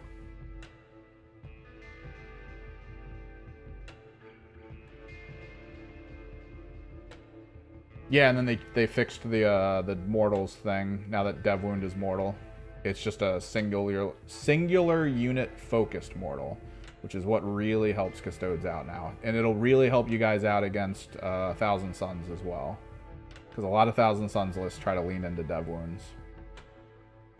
Although, do you only get the Feel No Pain in melee, or can you take it in shooting too?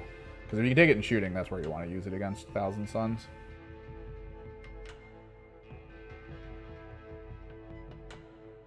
And they took our 4+ Feel No Pain away. It feels bad. We lost our 4+. Feels so bad, man.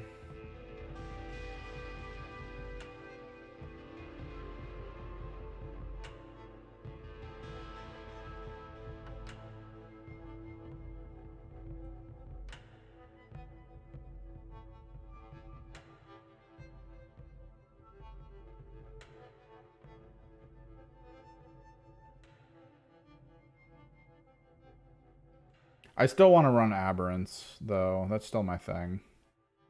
Still my shebang. I do think the Jackal list is going to do a lot better than most lists, just because they'll have the mobility.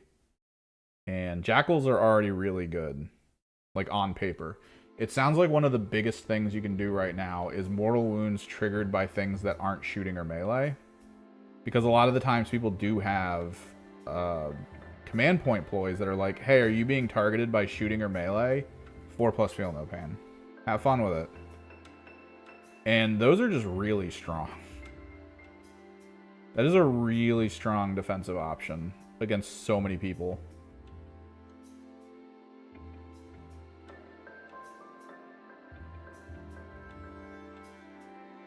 But if I do the Adelan Jackal thing to you, and I just kind of drive near you, and then just dump like 6 mortals into you, and then kind of drive away, because I think the Adelans are the hit fade unit. I'm gonna look it up again. You're probably not gonna see a lot of Adelan Jackals players though, which is sad. I don't own any, and I keep thinking I want to buy some, and then I just don't, because I don't think I want Adelan Jackals. I don't know what it is about them. I don't want to buy them. I don't want them at all. And yet they're really freaking good. I also have the wrong Achilles Ridge Runners. I went with freaking Laser Achilles. You really want to go with Mortar Achilles. In my brain, I was like, I'm going to go Mortars. I'm going to do Mortars. We'll do Mortars. And then I was like, nah, I'll go Lasers. No, you really want Mortars, because they need to sit on points and then just keep firing frickin' 4+ to hit artillery at things. Yeah, so here's the thing about Adelans. Each time this cult ambush ability, no, that's called once per turn in your movement phase, when this unit ends a normal, advance, or fallback move, you can select one enemy unit within 6 inches and visible to this unit and roll 1d6 for each Adelan Jackal model in the unit. On a 4+, that's 1 mortal. They are not targeting you with shooting, they're just throwing mortals at you. And you do that with a 10-man squad with I think no, the leader's not considered an Adelan Jackal, so it would just be a 10-man squad. And then in the leader squad, in your shooting phase after this model's unit is shot, if it is not within engagement range of an enemy unit, this unit can make a normal move up to 6 inches as if it were your movement phase. So like they're hit and fade. They don't really do mortals with what they do themselves. They have stealth, so -1 to hit against anyone shooting at them. And they just do drive-by mortals.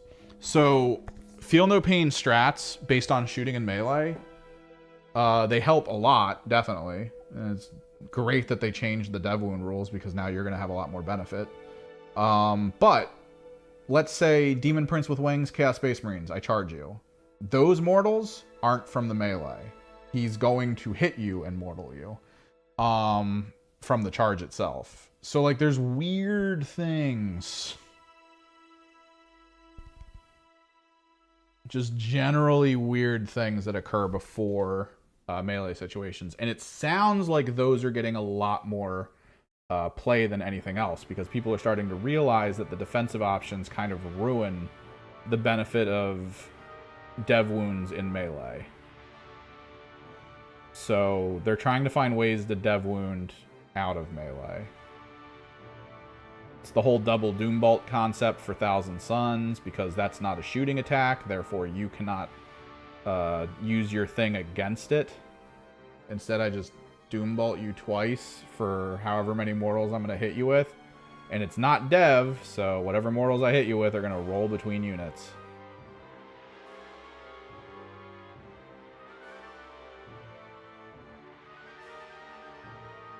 I think the main thing that stops that isn't the Anathema list or the Sisters of Silence list, doesn't that have like a Feel No Pain against Psyker that you'll have access to if you're within range of a Sisters squad or something? That's the thing that helps against that specifically. But I mean, it's such a rare thing to see in tournament play, so it's almost not worth building for.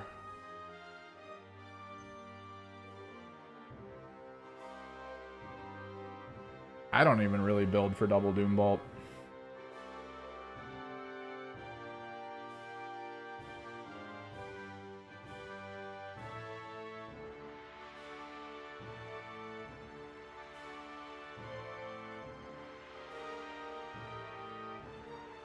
I've been screwed by double Doom Bolt before, but then I've also played double Doom Bolt, where every Doom Bolt I roll a 1.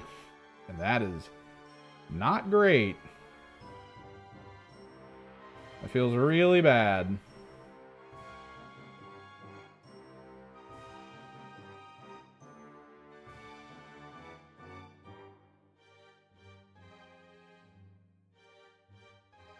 Like, I feel like if you go Custodes Anathema list, the Sisters of Silence list, it's because your local area is just all Thousand Suns players. That'd be the meanest thing to do in a local meta, is to just be like, man, there's like 30,000 Suns players here. Sisters of Silence list. Like, just walking in being like, oh yeah, do whatever you want. I'll just start rolling my Feel No Pains because that's what I've got on you. It's like, oh man.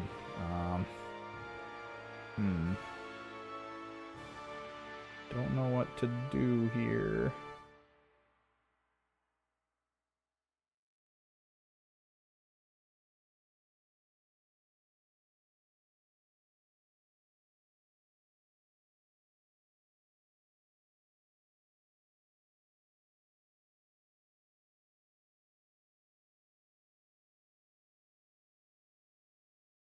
Oh, dude, Thousand Suns mirror match sucks so much. Because our armies have that command point ploy, similar to yours, of the really good Feel No Pain against Psychic. But also, any weapons that are Psychic that attack that unit get immediately made hazardous. So, like, we just can't really mess with each other too much.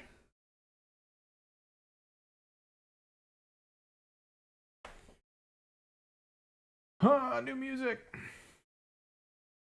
Scroll. Oh, there's only 2 more songs. Changing genres, going back to jazz.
I'm glad the Custodies are coming back. There was a guy at our local store who really loved Custodes. And then when all the changes happened and made the Custodes so weak after the Codex drop, because of how kind of the rules worked, he immediately went to Necron. He was just like, nah, bro.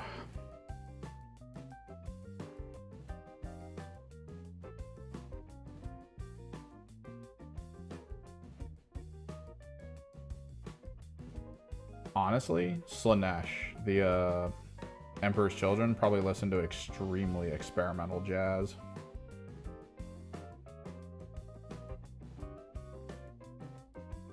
Like some of that really weird jazz. That's literally people just trying to see how music works by going to the far end of the spectrum and just trying something out that probably won't work. And it definitely doesn't. Like you get to the end of the 30-minute session of playing that jazz and you're like, oh yeah, that sucked. We shouldn't do that again. At least we tried.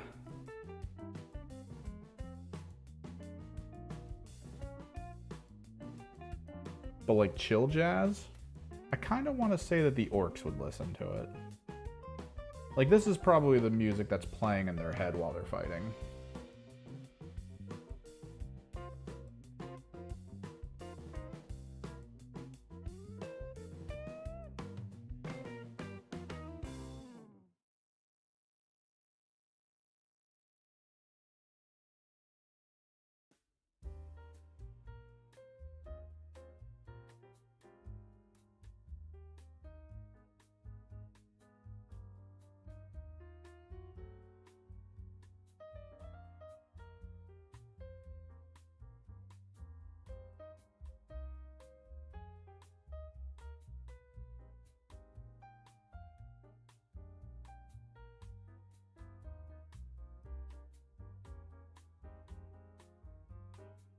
So we'll probably have at least Thursday to continue painting.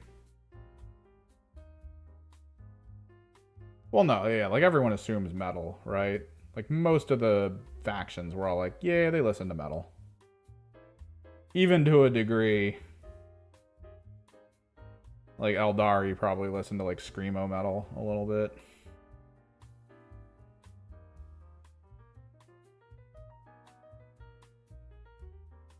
The Drakari have Beyond, or what is it? Bring Me the Horizon on repeat, just playing.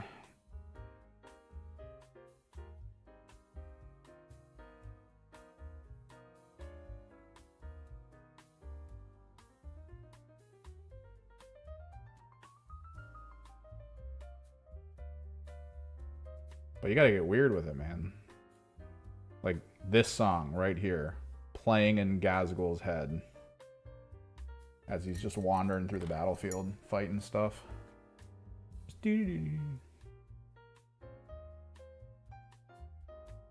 Straight up elevator music.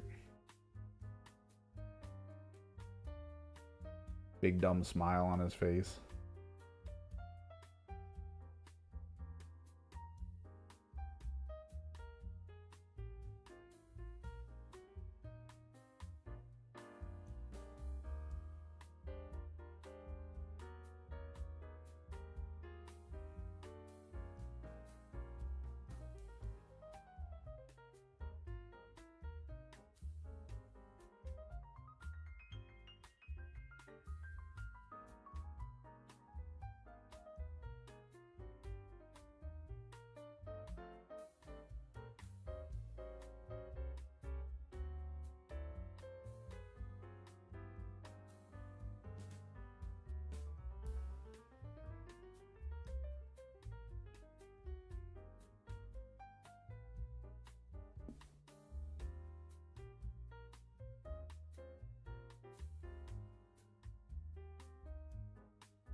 Maybe this is what Angron hears when he's waiting to be resurrected.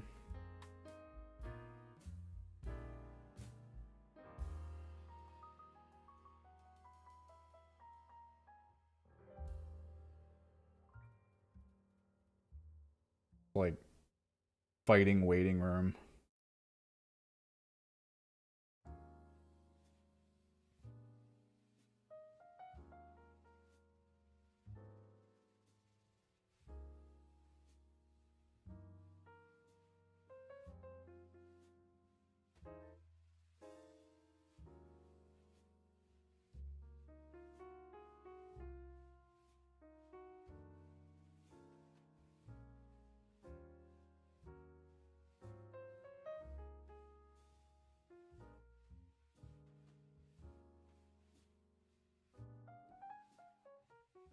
And he slowly hears the Doom soundtrack. Just coming up. Cross-fading into reality. And he's like, oh, I guess I gotta go back.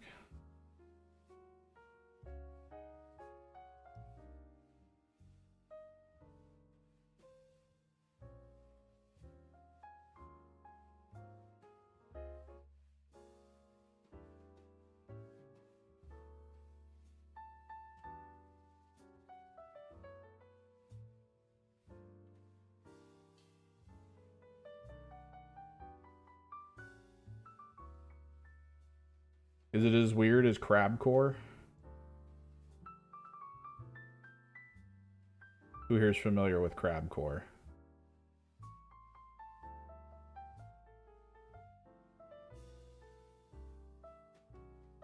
If not, do yourself a favor.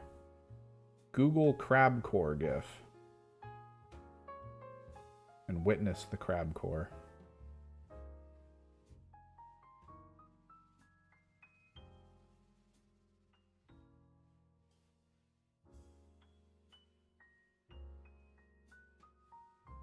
So in a few days, I need to figure out where I can buy a legitimate Mennonite hat.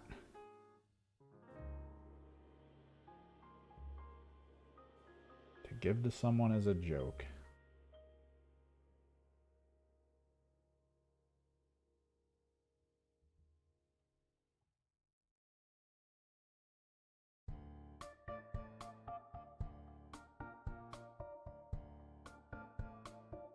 I don't want to have to drive all the way out somewhere to go to like a farmer's market and buy a hat.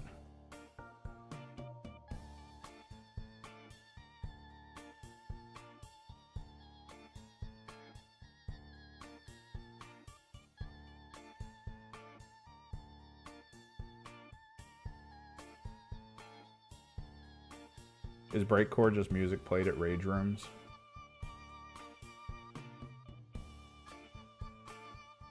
They just play it as you break frickin' old microwave ovens with a hammer. This is for not having a good popcorn setting.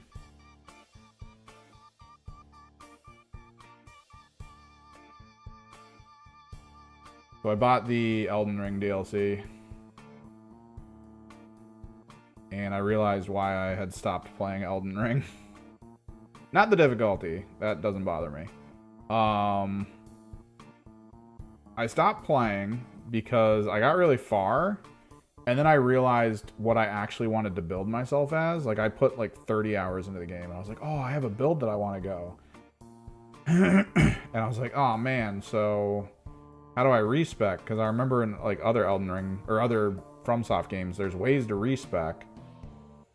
And I was like, how do I respec in here? And I looked it up, and they were like, all right, you need this item. Okay, cool. I went and got the item. I was, all right, done.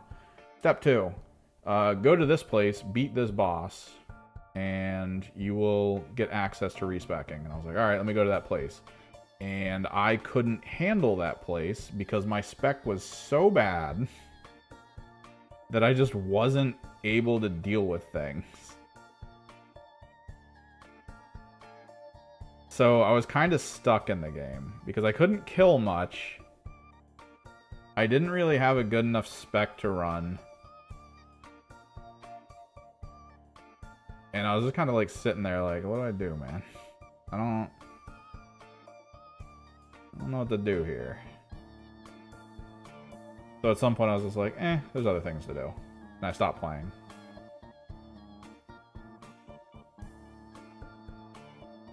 And now I bought Shadow of the Erd Tree, and I was just like, oh, I guess I'll re-roll my character. Yeah, you're at the lady in the tower.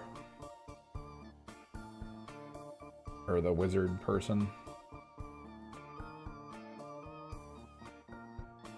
I just didn't have the ability to deal with, like, anything on my build. I did so little damage.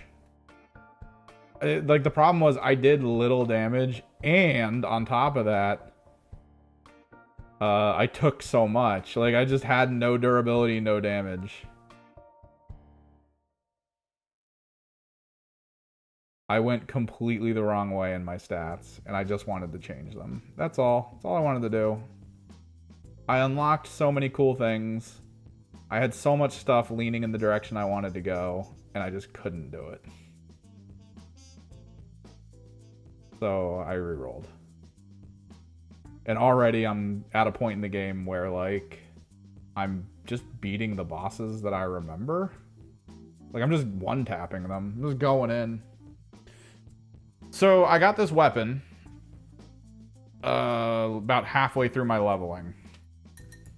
I had already leveled up a bunch. I was trying to do, like, a one-handed sword and, like, a dagger thing. I was just being dumb at the time. And then I got this weapon from, I think, yeah, it's in that, like, hub that you go to every now and then, that, like, hub room area. You jump down into this one zone, you have to kill a wizard, and when you kill him, there's something in there that you can find, which is an arm blade that is completely holy. It's all faith. It's massively scaled on faith. And it has a super attack that uses a decent chunk of your FP for so much damage. So what I want to do is I want to build more for my FP, my vigor, and my faith, so that I can just fist people to death with this thing. Like, that was my whole goal, because even without the stats, this thing hits like a truck. And I was like, yeah, we're going to go this route. I want to go this way. I want to do this thing. I like this weapon. I like this build. But, like, I just didn't have damage at that point. Because then I started building for it. Because I assumed the way that my other stats worked, it would help scale the damage on that weapon. And it just doesn't. It's, like, not enough at all. So I swapped to, like, a spear. Because I had a lot of dex as well. And it was just not good either.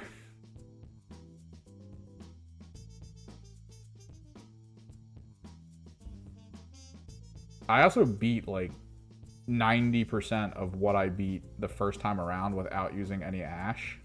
Like, the Ash summons. Or any of the Ash abilities. Like, I don't know what it is about me not using all the mechanics in a game. But, like, I just wasn't using abilities. I just tried to beat everything with just a weapon, and that was it. So, like, I wasn't well built at all. Everything fell apart. And almost every boss I was stuck at, I just couldn't beat. I didn't do enough damage to them, and then they would one-tap me.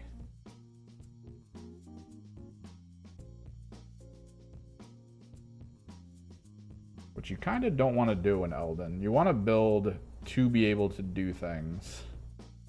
Like, even with Moon playing it at level 1, and just trying to go through it at level 1...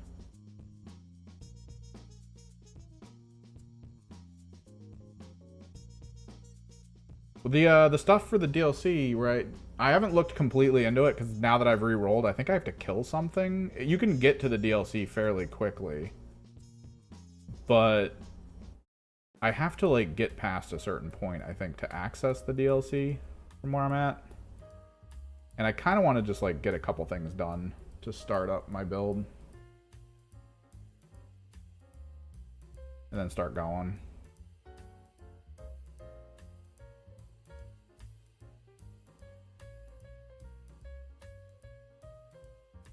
Because I want to do the Holy Arm Blade and I want to do a shield And if I get enough FP and faith, one of the shields that has the holy ability called like immovable object or whatever, when you activate it, there's X amount of time while it's active where you just don't take damage.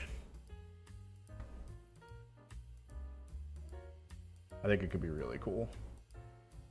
I just need more FP because I had nothing in mind in my original build. So I had the ability to do like 2 moves. Every time I was doing something as a faith build, I had 2 punches before I had to drink a mana pot. Like, it was not good. I didn't have enough good gear in the direction of like FP casting. I just gotta rework stuff, that's all. So we back at it, which is good because I also need to relearn my controls. That was a huge issue. I was dying to like basic soldiers because I completely forgot the controls of the game.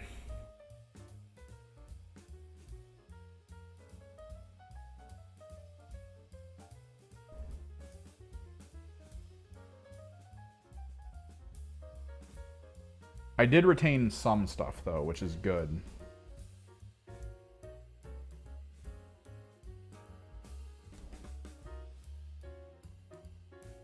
Because getting into the game, that first town, or the little, what is it? It's like an outpost with soldiers. It's got like patrolling soldiers. There's 2 guys with dogs. There's the like spear captain that's among them. I remember when I first started playing that game and I was trying to go a parry build and I was getting screwed over because parry is very punishing in the game if you don't know how to do it right. So I was trying to get used to it and it was taking forever. That outpost took me like a whole day to clear of just killing a couple things, dying, going back, trying again. But this time around, I literally just ran in and just killed everyone. That was it. It was easy. I retained all knowledge, all understanding. I just needed to re-pick up the controls.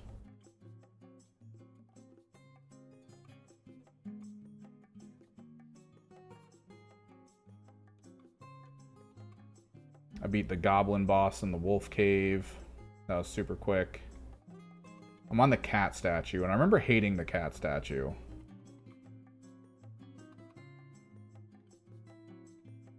Because it's not a hard fight. It's an annoying fight.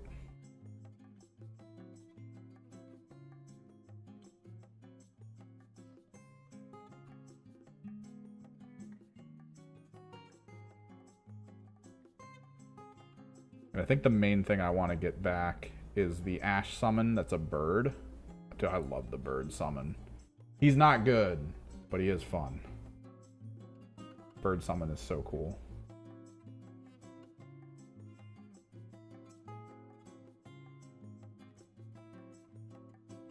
He's so cool.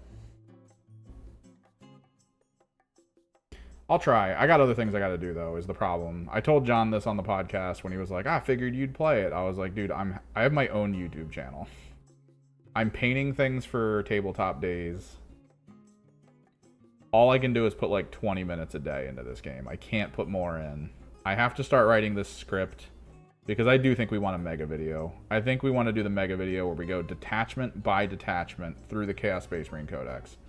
And we talk about current meta, current units accessible, current point values, current Pariah Nexus rules. Which, maybe we leave Pariah Nexus out. At this point, I feel like Pariah Nexus helps battle line, but it's still random. So, like, if you're building to hope that the tournament you're about to play in has a lot of benefits for battle line that you want, you're playing wrong, I think. Like, you just can't assume battle line benefits. You just have to build normal and hope for the best.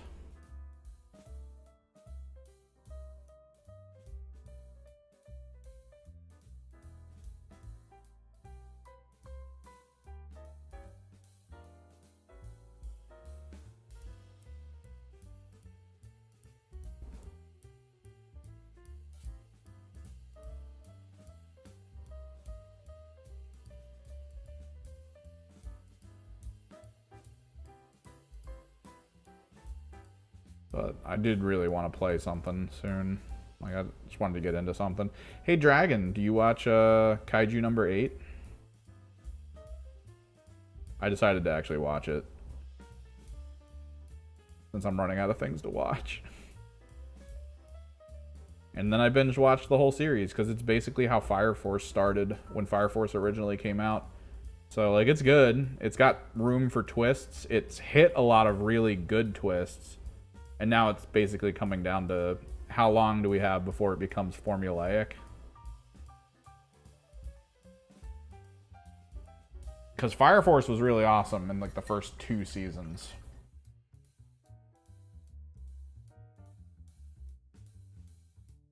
Only a little bit, only in clips. What time is it? 2? Jesus Christ. I really want these guys to be done today. I might take the Rhino home.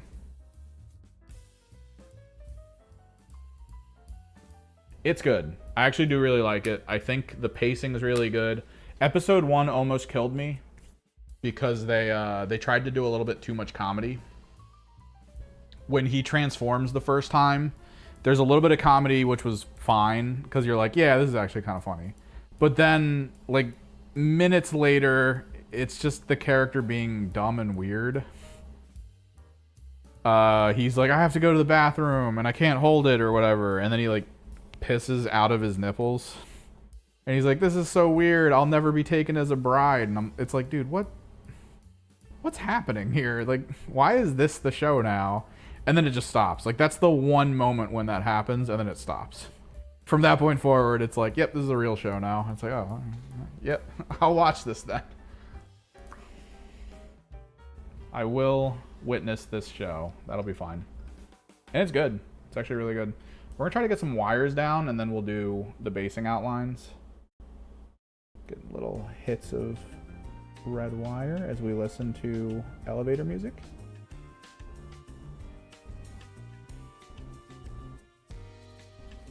But yeah, so far it's really good.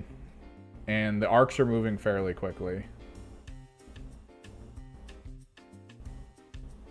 I think most of the general story arcs are like 2 episodes. Which, that is insanely fast by anime terms. Friggin' 2 episodes go by and you've gotten an entire arc of knowing what a character does, learning more lore about the world in 2 episodes. That's really good. Very uncommon.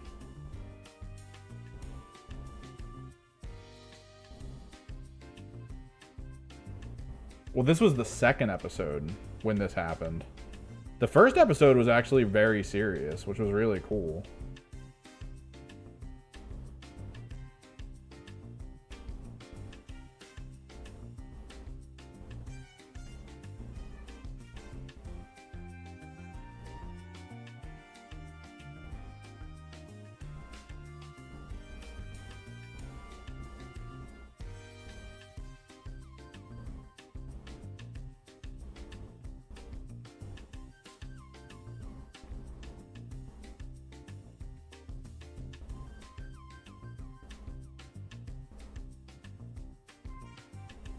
It's good music, too. Like, that's probably one of the cool things, the theme songs they play for the characters. His theme song is just really fun.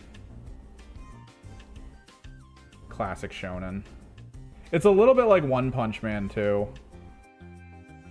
Although I think we're finally hitting that curb where it's like, oh yeah, now he's running into things where it's like a little bit more worrisome to fight them. Whereas before it was just like, you know what? I'm gonna punch this guy.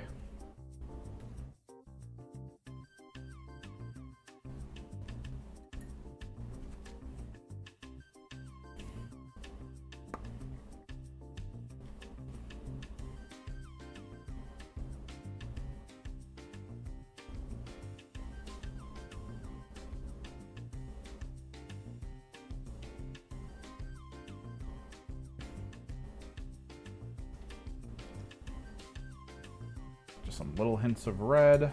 Maybe we put some fluorescent green down real quick, because I can probably do the eyes as we go.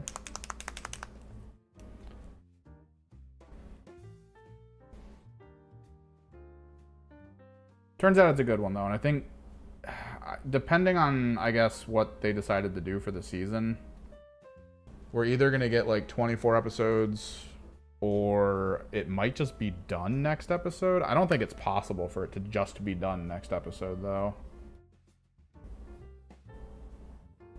with what's currently going on in the series. It's got to be at least 24 episodes for the arc.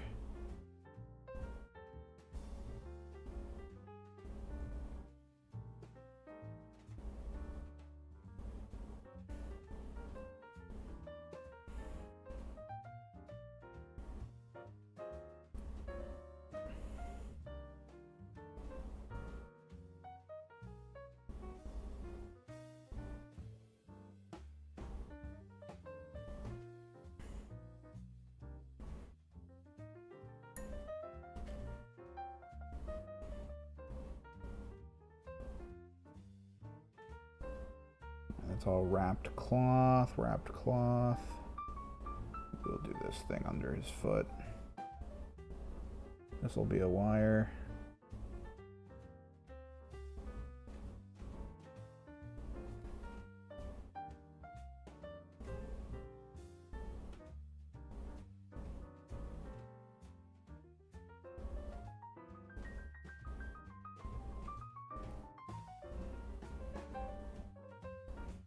Yeah, we're basically deciding not to take Gene Stealer Cult to this tourney, because I definitely don't think what I want is done yet. I need to snag the Necromunda Gene Stealer leader.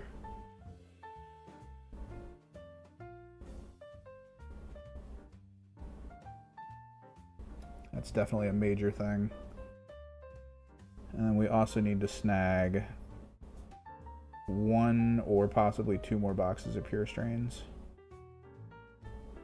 And then it does really come down to just knowing who I'm fighting and how to set up against them. Because my setup phase and my turn 1 aren't always the best. I sometimes have a good moment in the setup phase where I'm like, yeah, there's no way if I go first or second that you'll be able to do anything to me.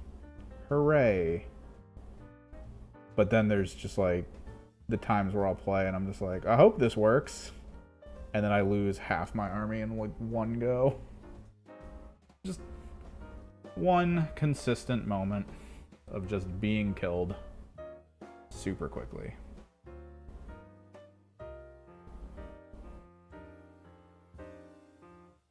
Oh, this is the one shoulder pad that's different that I need to paint.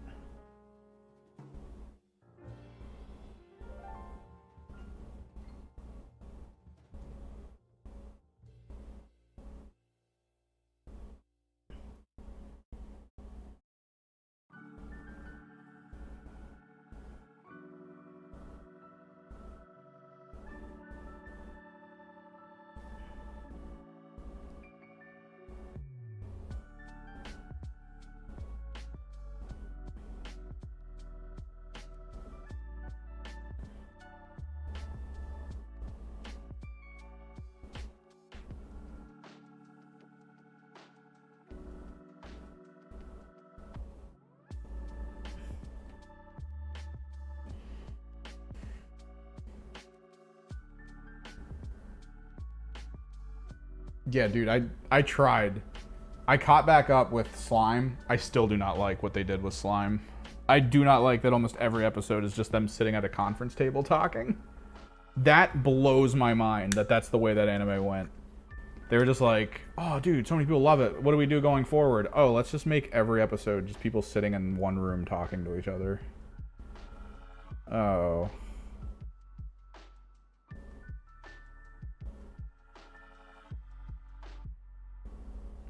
Which normally in anime terms is so that they can save up money and have one really good fighting episode. But that last episode that was all about fighting also didn't feel that great. So I think they're just trying to make money off of this series to like maximum effect by doing 90% conversation episodes, and then the fighting episodes are like low budget fighting episodes.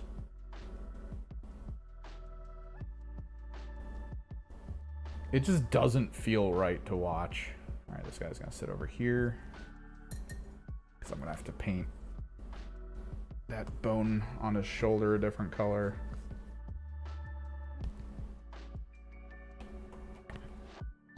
Let me actually see if I can find the bucket for it. Skeletal Horde, found it.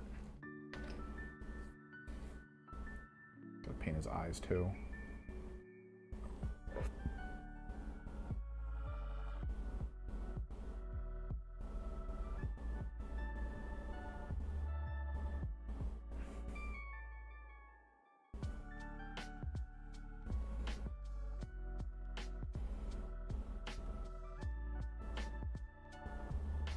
Because season 1 of the show actually seemed kind of cool.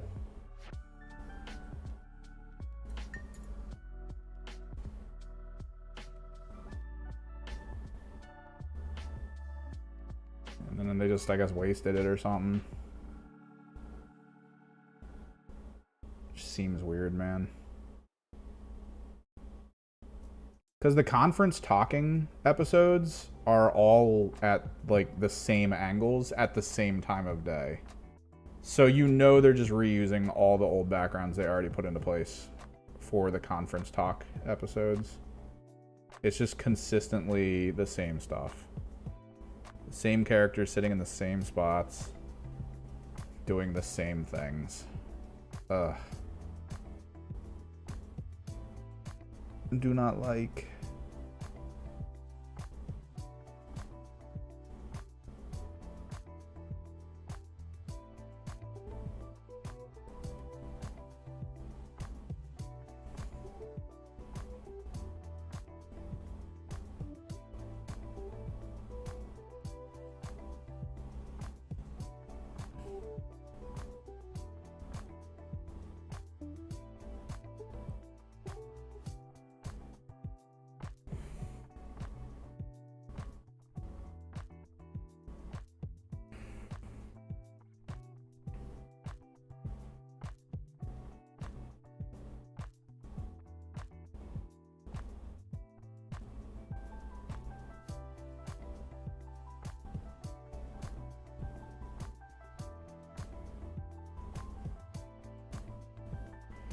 I need to start getting more games in. The one store that was trying to do the paint night is trying to do a hobby night. They're rebranding it a little bit.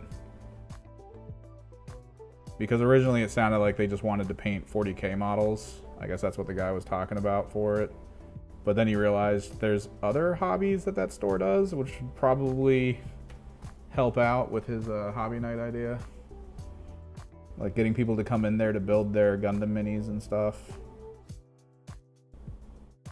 So he's trying again to get it to work, but I don't know, man. That place isn't really set up to be a hub store. It's set up to be like a destination you go to when you know you need something. It feels like. Because for me at least, it's a 20-minute drive. Like 20, 25-minute drive. Just to get there. And if the outcome of that is like a 1-hour paint session, dude, you've seen how much we just got done on 30 cultists in 3 hours. I don't know, man.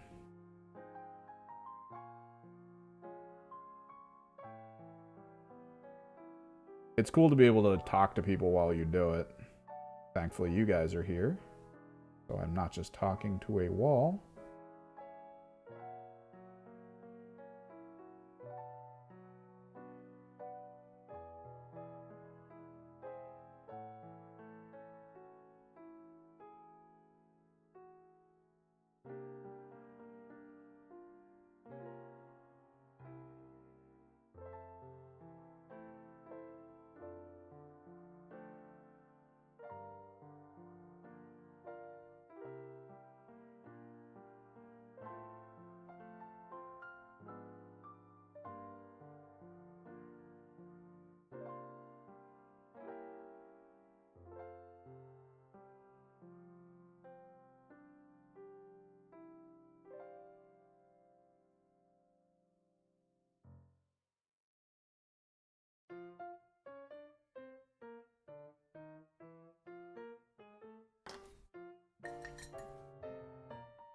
Keep forgetting also doing the eyes.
They do look good.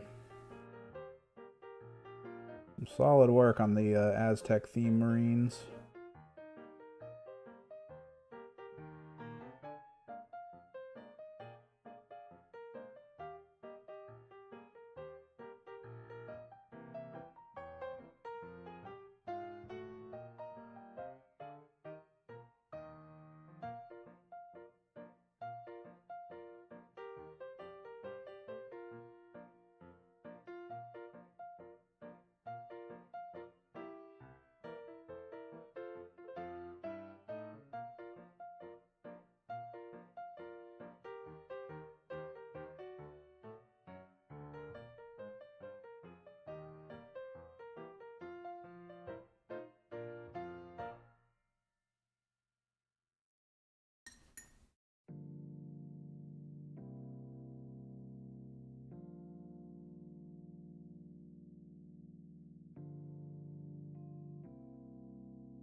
Blame sounds familiar, but I definitely haven't read it.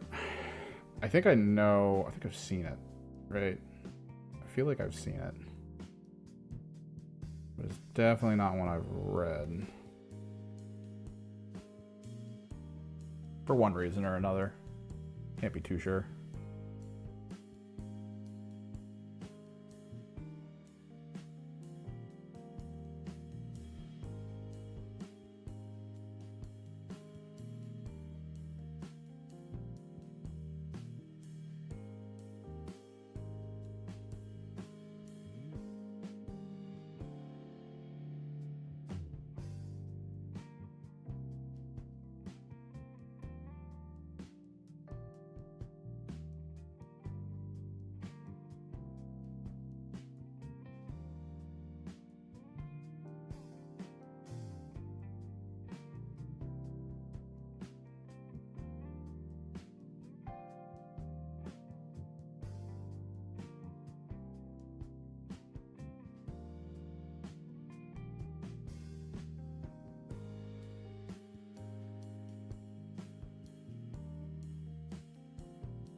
What was the one that I watched? This weird... I used to work at a video store back when those were still a thing. And we had this like kind of weird goth chick that worked there. And she suggested I watch Serial Experiment Lane. I believe was what it was called. That was a weird one.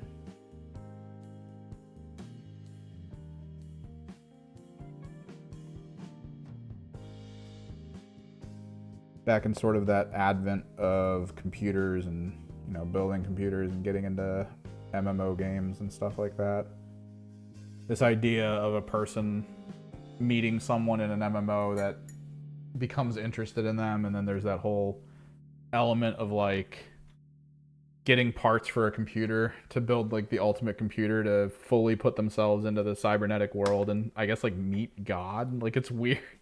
It was a weird concept the whole way through. I just remember seeing the moment where someone like walked into her room because she had like just a basic laptop that she was just playing on or something at first, and then this other person got her really into buying parts and learning about things and gave her a processor that no one's ever seen before. It's like the only one in existence kind of deal. And she had to like get all this cooling equipment, and there was just way too much stuff in her room. And I remember it being like there were vats of liquid cooling tubes like all over the place. It looked like a crazy science lab. And it was just in her room in her house. And it was just this little girl who was living, I guess, with her parents or something. I have no idea what that was. It was so weird. Such a weird way to approach a story.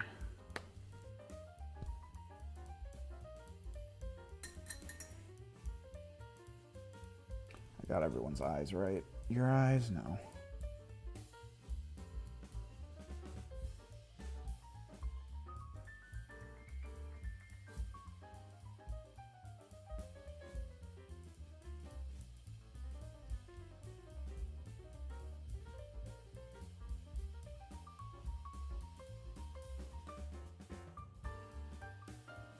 Blue squad done. I might go over a little bit today. I don't really have much else to do today.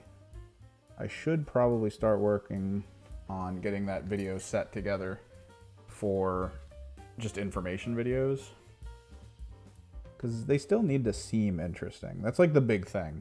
I can't just leave the video at me sitting in front of you being like, hey, let me talk for the next 30 minutes. That can't be how that goes. There needs to be something else happening. So I gotta make like a good ambient, I guess, set.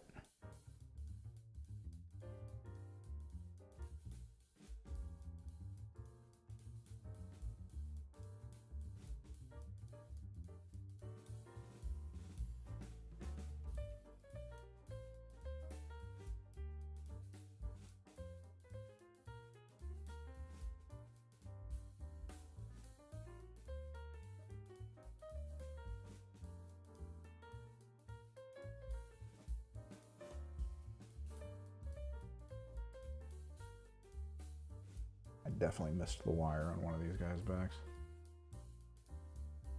Dude, those videos doing well make me so mad.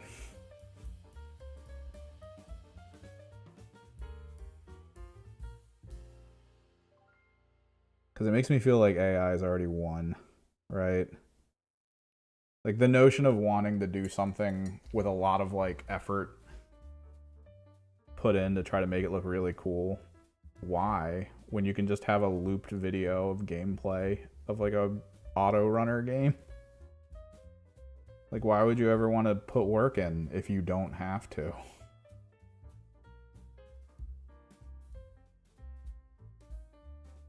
Like, AI won before it got here. That's how that looks to me.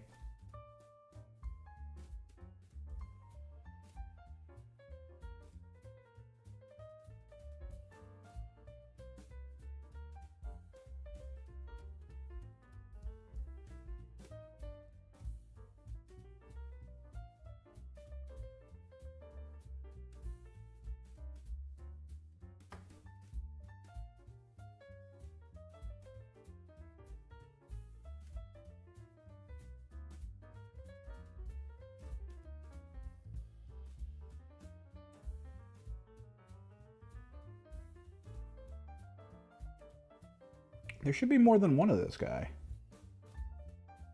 Oh, no, wait. That's right. I painted them after building them all, so I probably split them up.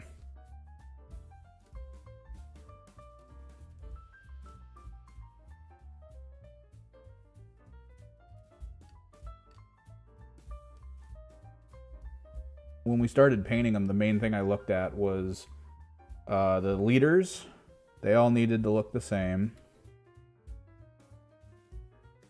for whatever purpose, maybe going forward. Claw with halberd and call it a day.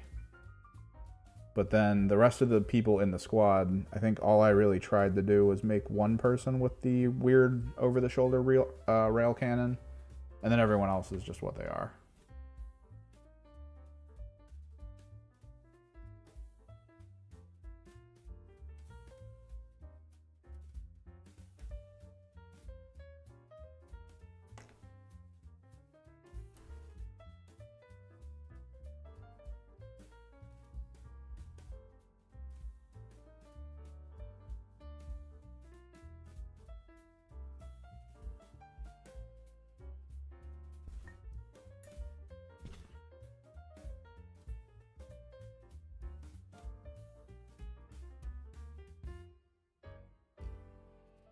No, yeah, these were definitely a good pick. It's these guys in the Delac. There's two big teams in Necromunda that would make for amazing looking cultists, and it's these guys in Delac. There's a few others as well, but I think you might have to buy new bases to put them on. I can't remember if everyone that's like a soldier person in Necromunda have the small bases. But it's a route a lot of people go, because basic cultists just don't look good, man. Big bit of a loss because of that. Just regular soldiers that look way too basic. Kind of stupid a little bit. Like, these guys look like they actually live in the area as cultists. The other ones look like they've kind of been cultists for their whole career. Like, they just show up on planets and that's what they look like, wearing freaking skull helmets and stuff. And they're like, hey, yeah, we're cultists.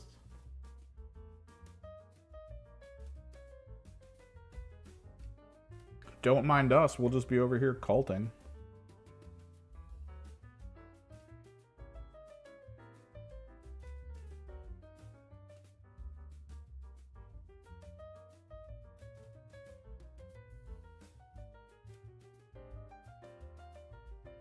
Like, I almost feel like cultists should just look like regular ass Imperial Guard.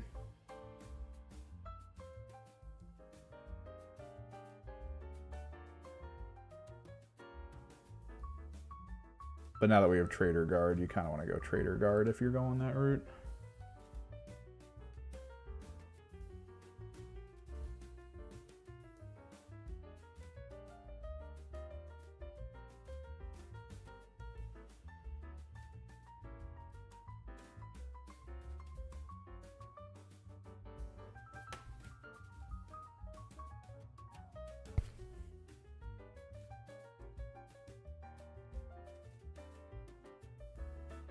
Question is, do I take home the Rhino, the glowy paints,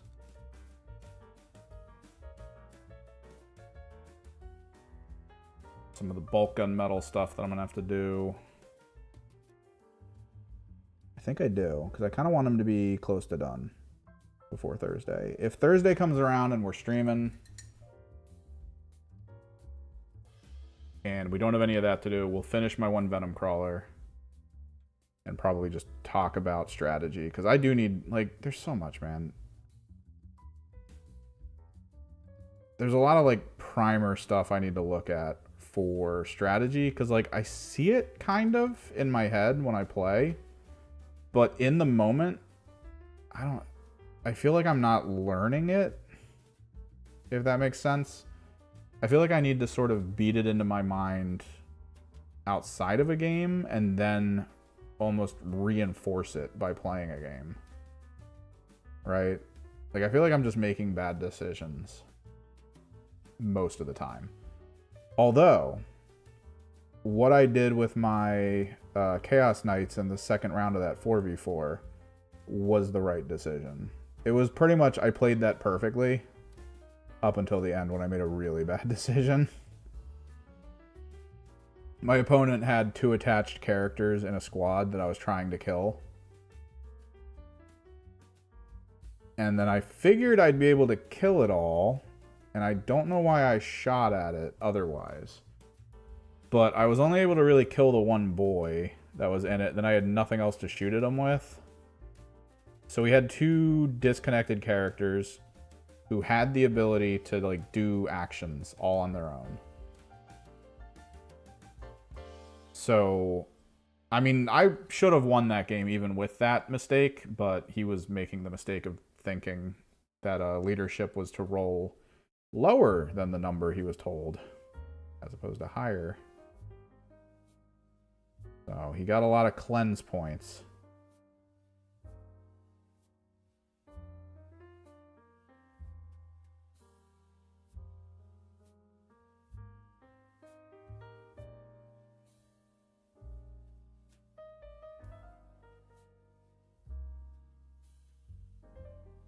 But yeah, by killing the last of the boys in his squad,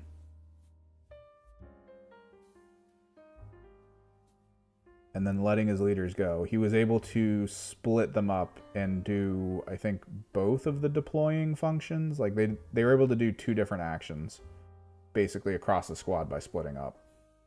And then they didn't have to take a battle shock test, because none of them were wounded, which meant none of them needed to take my dread test for battle shock. Part of me still wants to just get a Chaos Knights list together and go to the tournament with my Chaos Knights.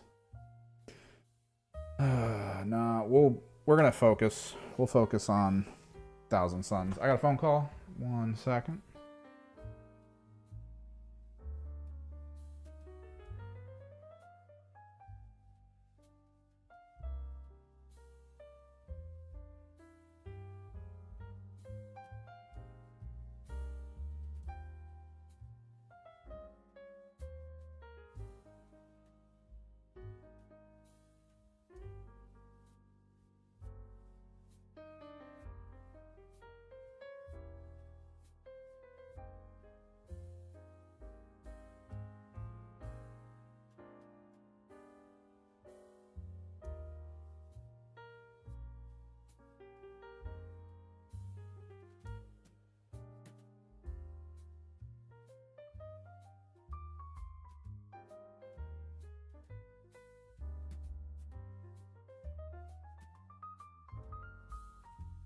All right. I know the older ones you're talking about. They do look more like Imperial Guard. So yeah, they do look way better for what they're supposed to be.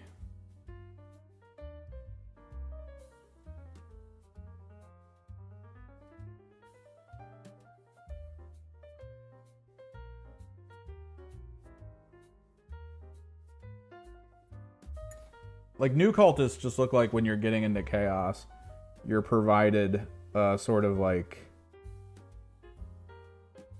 bog standard BDSM outfit that you're supposed to wear then from like that point forward. And I don't know. I don't know if that's the look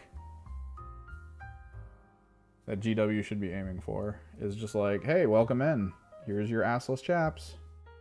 And your weird leather mask. Go out there and do chaoses. You know, do chaos proud. I was like, alright, man.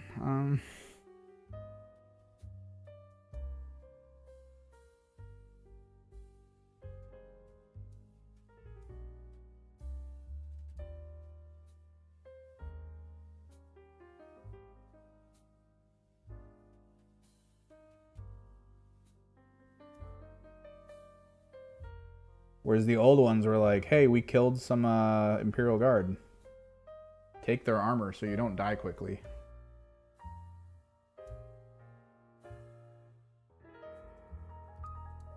Cool beans, bro.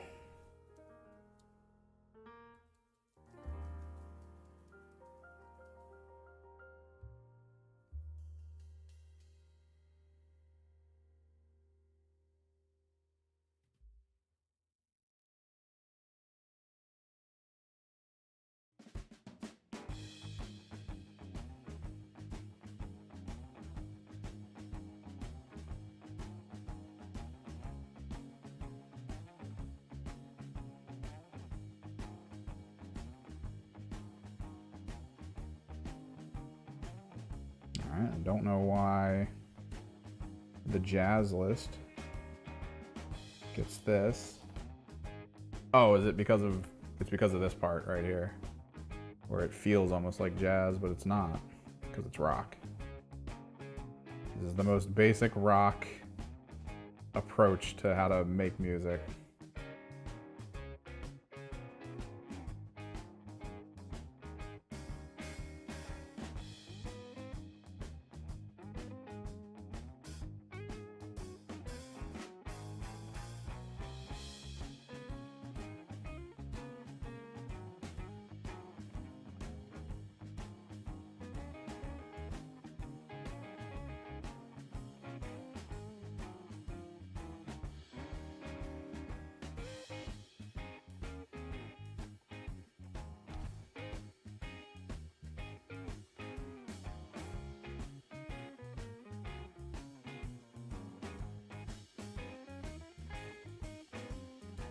Like, I wanted my army to look like it's rummaging around in the desert for magical artifacts.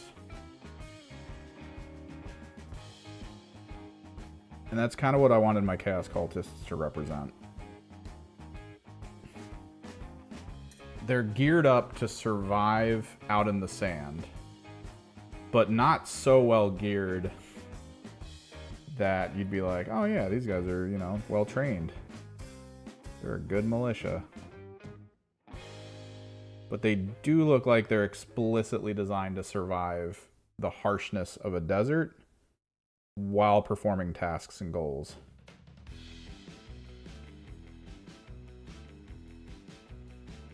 I think it works.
Oh my god, the pistols have more wires than what I've been painting. I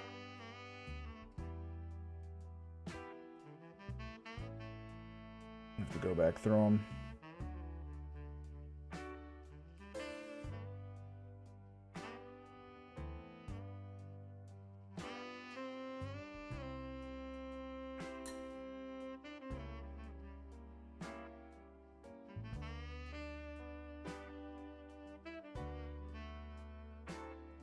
Green and green. Alright, pistols. You.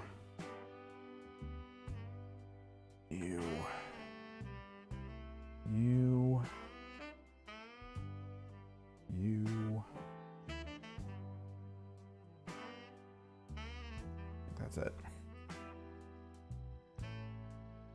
Necromunda models are good, man. I'm getting more of them. Once ever that Gene Stealer freaking model drops. Get myself a Twisted Patriarch.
That we are, Sindri. We're trying to at least get the cultists done. I might pack up and take the rhino stuff home. I do not know how many wait, for these guys or for the new GSC stuff? I don't think there's enough gene stealers in the new GSC ones to warrant a full pure strain squad. I think the Patriarch is purchased separately, so that'll be useful because I kind of want to buy it separate Patriarch. I don't need more Maguses. I don't need another. Well, I mean, I could use another Patriarch or two, or frickin' Primus or two. Always room for more Primus.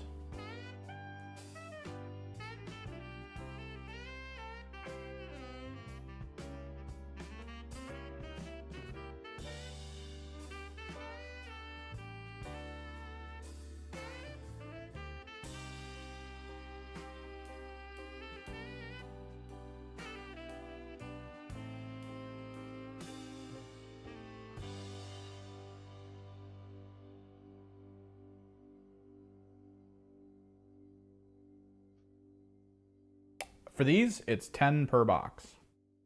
So you get the exact amount you need for a basic squad of cultists for the exact same price. But at the same time, these are Necromunda models. And if people aren't that interested in this team for Necromunda, there's a lot of shops trying to offload them for cheap. And right now, because of the changes in 40k, cultists are actually very important. So buying cultists, you're probably going to get them for full price most of the time. But these guys feel like Games Workshop like tried to make them interesting. But I don't know. Not a lot of people sound like they want to play Ashwaste Nomads. So I got these for pretty cheap. I bought all 3 boxes. 2 boxes from online, 1 box from a local guy, and the local guy sold it to me for what he bought it from a store from, which was already less than what they go for. Like, he bought it from a storefront at a cheaper price than normal.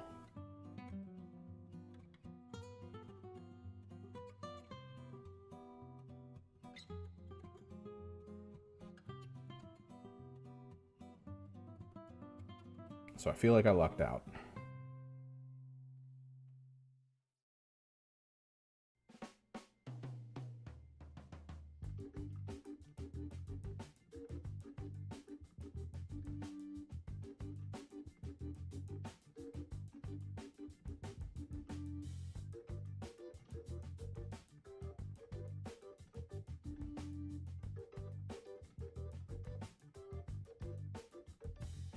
But yeah, cultists are now in Chaos Space Marines. Like, it's interesting. I kind of like what they're doing with it because they're making Chaos Space Marines feel a little more Horde-like.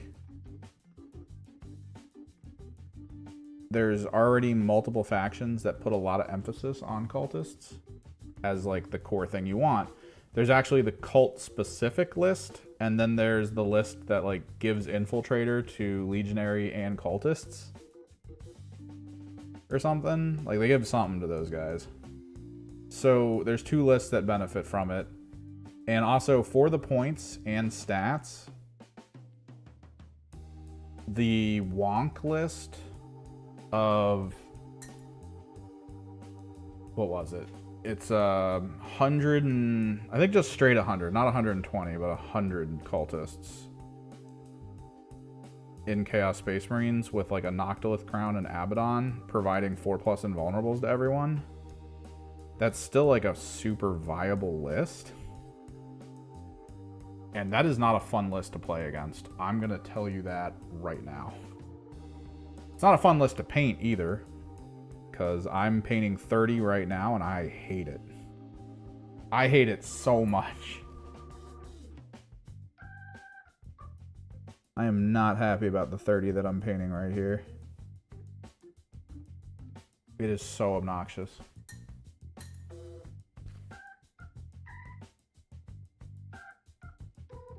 This is the kind of army you do the OSL trick to, where you just make them sort of painted, but mostly it's about like shadow. And then you just hit some details with actual color. Call it a day. The best thing to do with Horde armies. Oh yeah, they're all in shadows, but I made sure this little patch right here is painted. As though it's in the light. Because it saved me on 80% of work. Yeah, the guy we fought against at that tournament. Like, I think only 20 of his cultists were painted. He had 100. 100!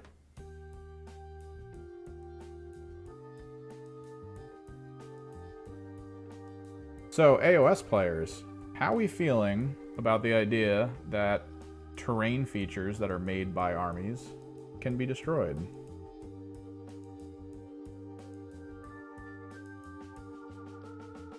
Referencing things like the Sylvaneth.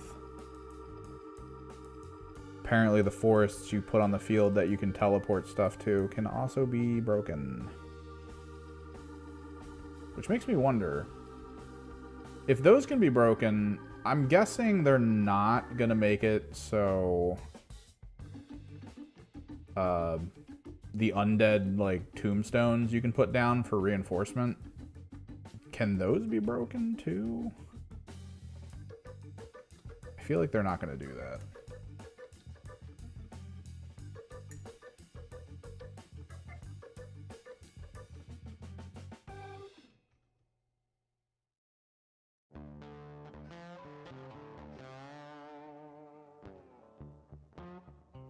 Because if they did that, that'd be wild. You'd have to play defensively with those, which probably is better for what you would want to do. Or for what opponents would want them to have to do. Because I gotta tell you, someone putting a tombstone like right next to your spawn, or right next to your starting position, there's a special place in hell. For just being like, hey, I hope you don't leave your zone or I'm gonna take it over. Toss some zombies out here.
Oh my god, we're so close to being done. Oh my god, we're there. Come on. Don't speed up and start screwing up though. Key thing.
last one, and then we start doing the rings.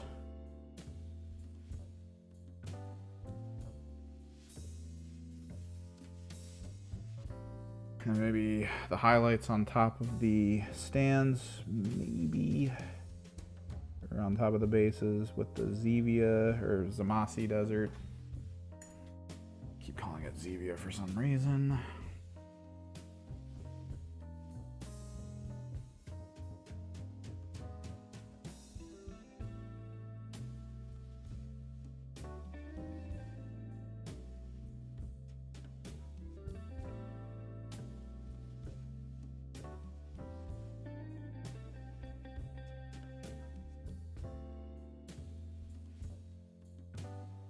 I did not lilac this guy's bottom cape.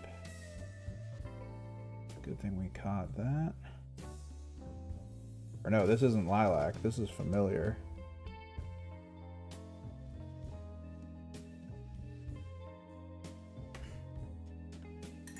Let's do that real quick.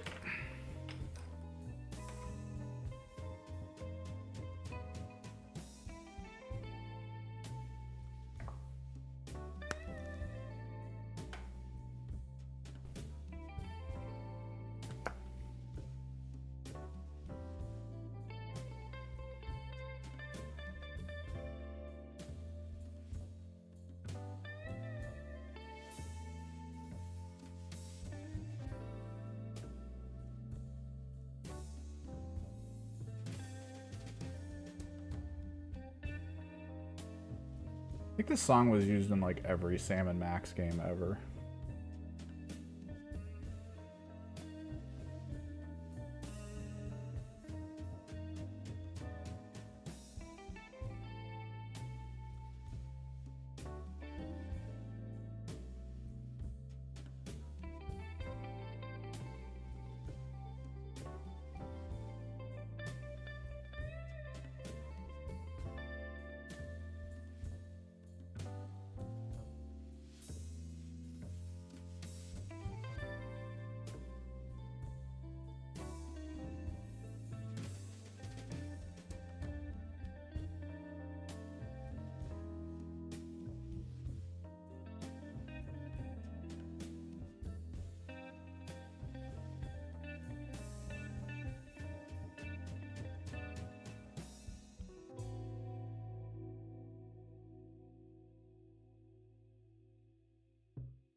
Word.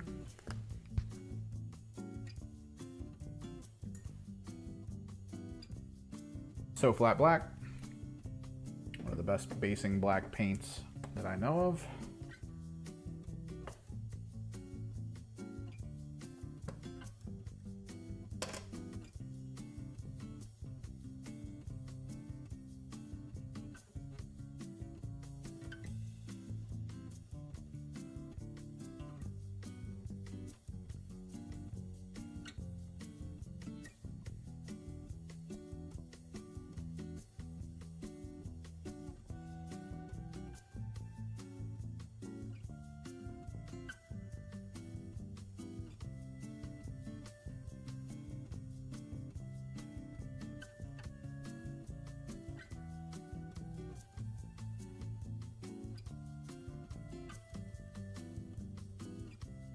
Oh, that looks good.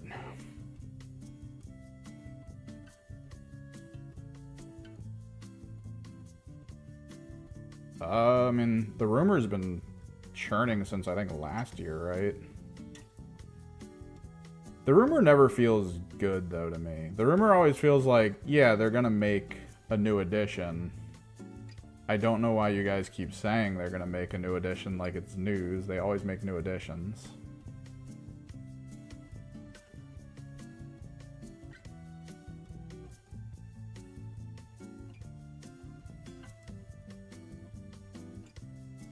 This year, though? Maybe. I think things are getting probably wild in the production side of 40K stuff, as well as just pretty much anything Games Workshop. I mean, Forge World's getting basically eviscerated. It's probably going to be boiled down to nothing but Titans at some point here. I feel like they're going to try to plastic box, or at least mass production box, almost everything going forward. Like the Tantalus and all that.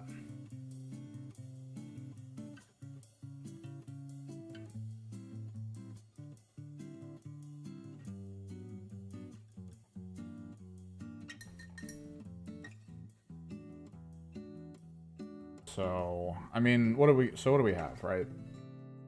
Last edition, or last season, rather, was 5 boxes? Into the Dark.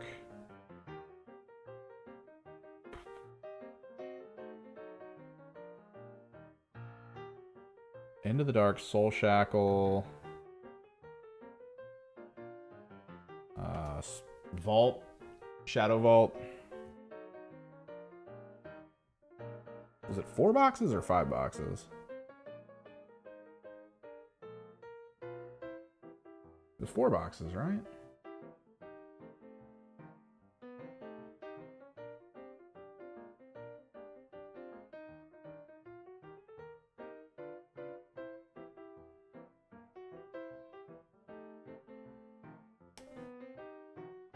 Am I losing my mind?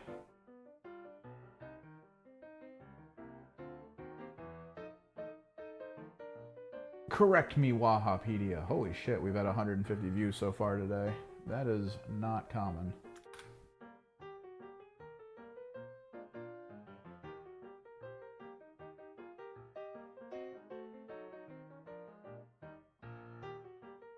Okay, so Into the Dark, Shadow Vault, Soul Shackle, Gallowfall.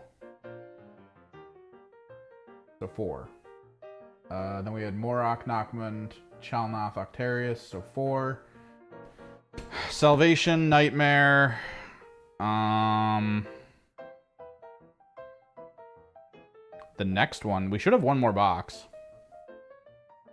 Even though that one thing was like the end, right? We had Salvation, Nightmare, and then the next upcoming box. There should be one more. Should. Because they do 4 boxes a season, although at the same time, like I said, they're probably getting really weird at trying to produce things over at Games Workshop. So maybe they decided to cut this season short to a 3-boxer.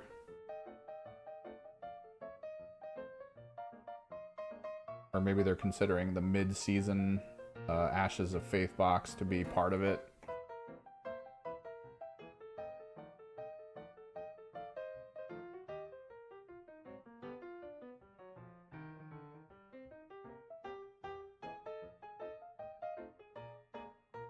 But if we're gonna get the refresh, it's gonna be then, right? They're gonna put out the last box, and then maybe like a few months later, they're going to announce the 3.0 release, or not necessarily the release date, but just the fact that it's on the way. And most likely, hopefully, if they're smart about it, they will clarify that it's basically a rules update for the already existing stuff, so that the teams and stat lines and things that already exist in play will still persist. Or if they're being changed, they continue forward with this fun notion of being like, oh, we're dropping all the indexes. Hey everyone who bought Gellerpox and all these other cool things, and you know, you want to keep playing as your favorite team into the next season, you'll be getting an index for the adjusted things that we need to change.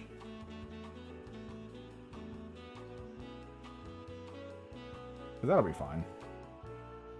Wouldn't mind that.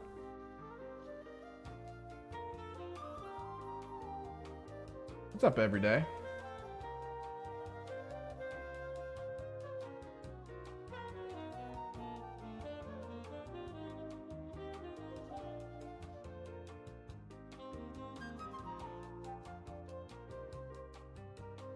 Yeah, going with Vallejo. Once you find a brand you like, as long as you stick with it and kind of like master its benefits, you'll do fine, I think. I'm a bit mix and matchy. I've always been sort of a multimedia artist. I never like to just get suckered into like one thing. If I can make something work as like a fun, applicable system, I'll do it. Don't test me.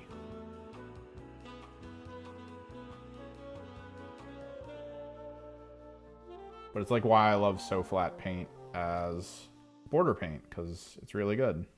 Really nice.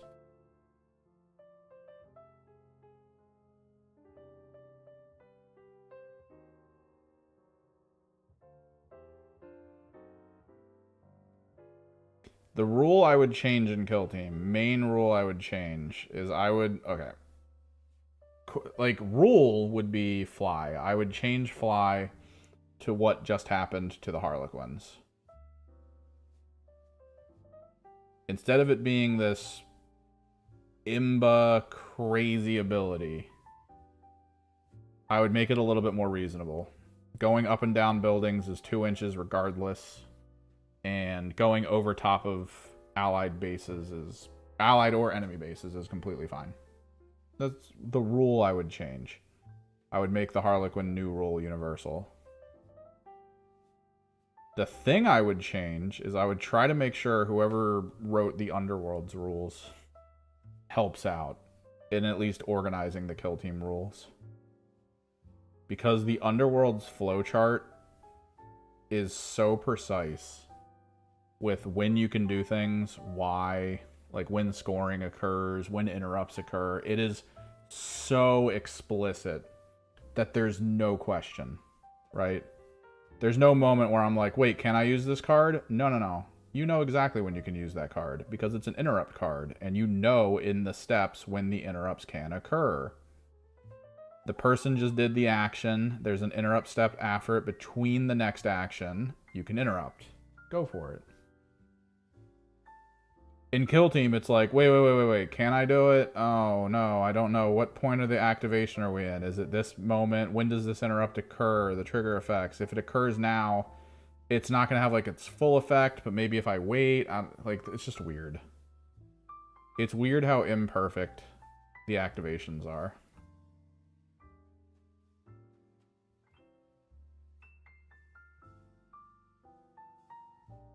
That's, like, the main thing I think we need to work on in Season 3. Because everything else is pretty good. Oh, Fusillade. Change Fusillade.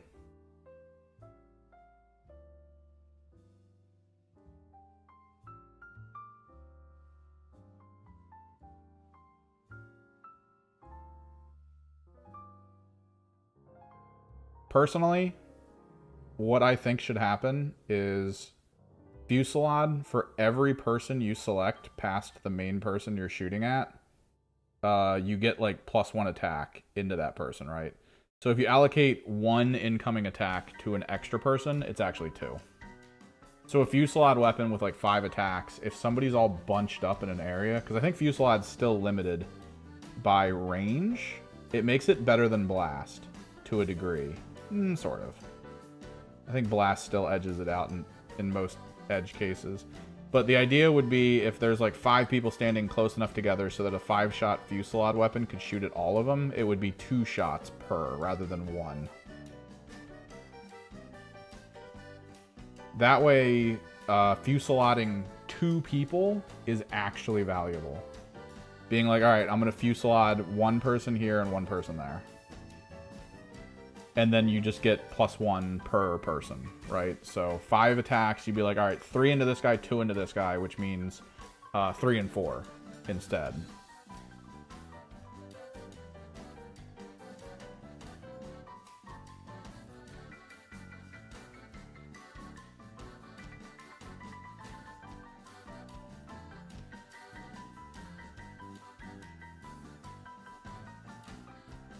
Because it still sucks. You still would want to put every attack into like 1 person. That's like the most powerful it'll be.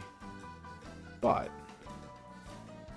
if you're trying to finish someone off, it doesn't feel as bad potentially sacrificing a single shot into like a low armor, low health person, right? Top 1 kill team, I mean, it's still either Commandos or Vet Guard, I think still. Even with their reductions in, I think, numbers at this point, like they had a lot of reductions recently. I still think they're powerful because they still have a sheer quantity of APL on the field. That gives them a lot of advantages. I think Kroot should be up there with them. I just don't think there's enough Kroot players to really see that as a result.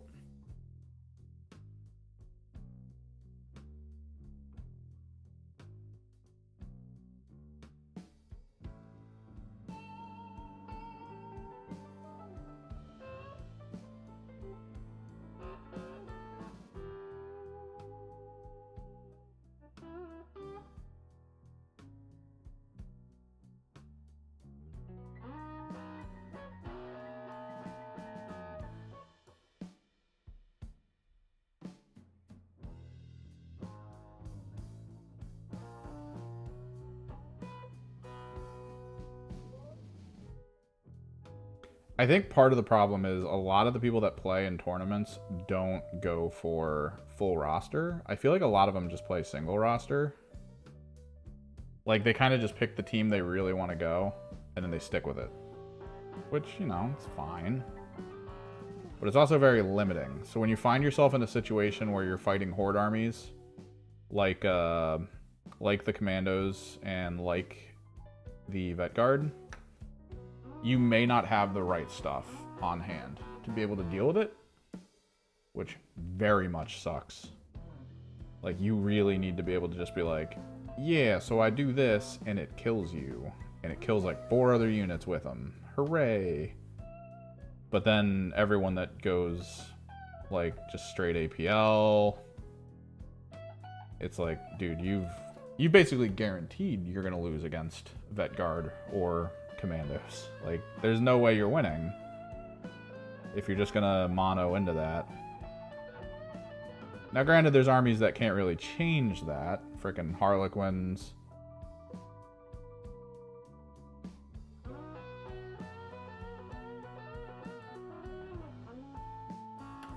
Gellerpox, Elicidian. Those are just stuck as what they are.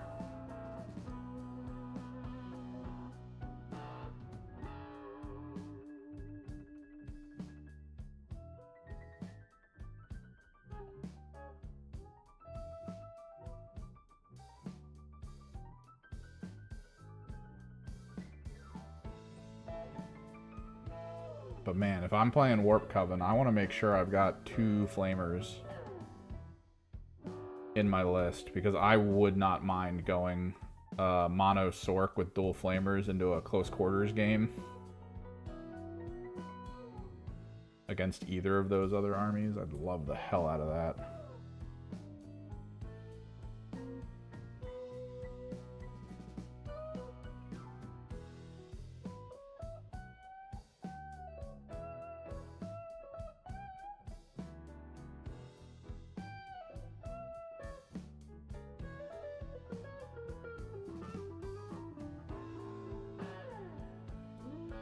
Catch that team lacking. Everyone bunched up on points. Just walk in, cleanse a room.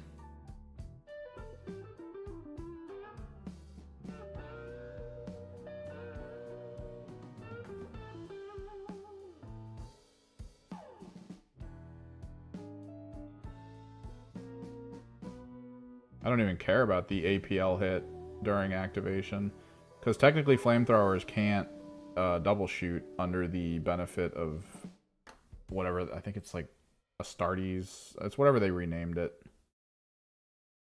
Superiority something. So having 2 APL on a flamer just isn't that big of a deal. Move, shoot.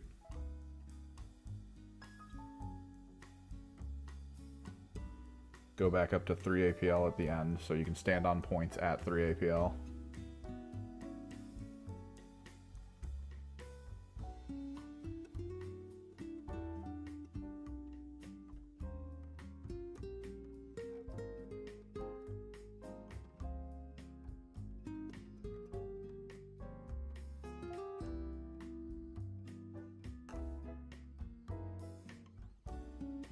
But yeah, I don't think Hyrotech can beat Commandos or Vet Guard in scoring. I think it's like near impossible for them to win, like straight up. By the end of the game, the Vet Guard should at least be like 3 or 4 points ahead every single time.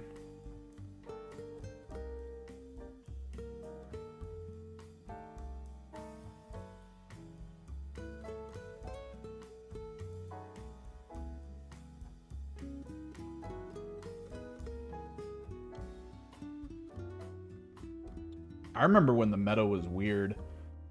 Like, the Intercessors came in, and everyone was like, oh my god, Intercessors are great.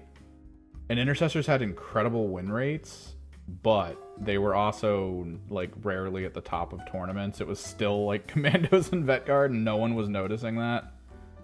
It was still the complaint of, man, Space Marines. And it's like, you guys don't seem to understand how scoring works. Like, there were still tournaments coming out where it was like Ella City and Star Striders #1. Meanwhile, like, all of the Intercessors had like really good win rates below them. They were winning, but they were losing to the people who knew how to deal with it and just get points instead.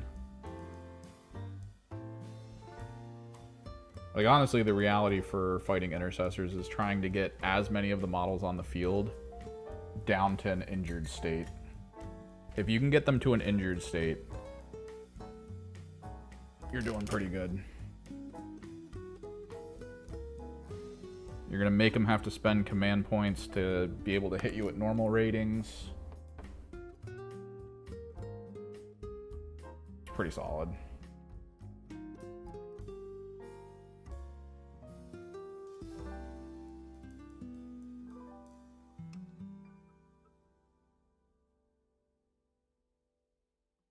Because I think they changed Methodical, right? Like, Methodical no longer really helps that much for, like, the injury state, or does it still help? Like, they massively nerfed Methodical to the point where I don't think too many people use it anymore.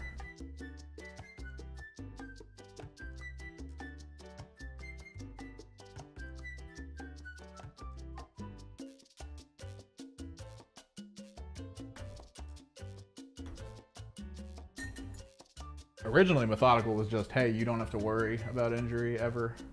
No one cares.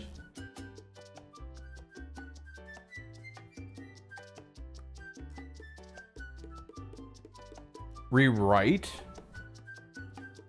Would they be bespoke? Is that what you're referring to? Or would it just be like, I would rewrite something in general? Because technically, if I was to rewrite something in general, it would be Hive Fleet. Because then I would just make a bespoke Hive Fleet.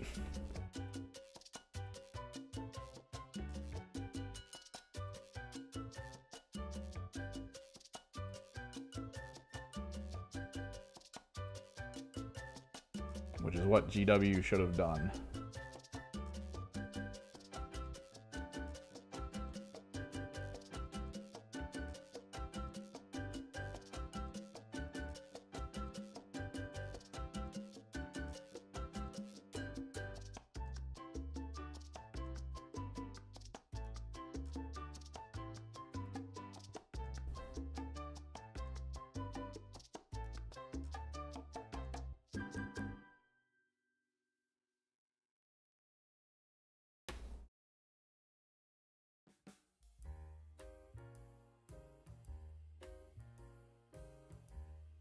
Now, if I was to rewrite a bespoke team, I feel like they needed to take a second pass at Gellerpox, honestly.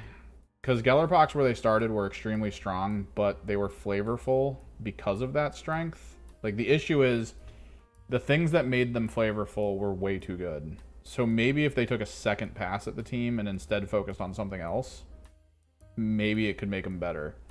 Because, like, the one reason I loved playing them was because of that aura. The aura they had, the Glitchling aura, was so cool. And it was so strong that they were like, hey, we're basically getting rid of it. That's what we're doing here. We're pretty much getting rid of your ability to, like, access this amazing thing you like, you're not going to have it anymore. Like, I loved hunkering down a side of the map to be like, if you enter this side of the map, you're fighting at, like, massively reduced strength. You're not going to have a good time. You're just not.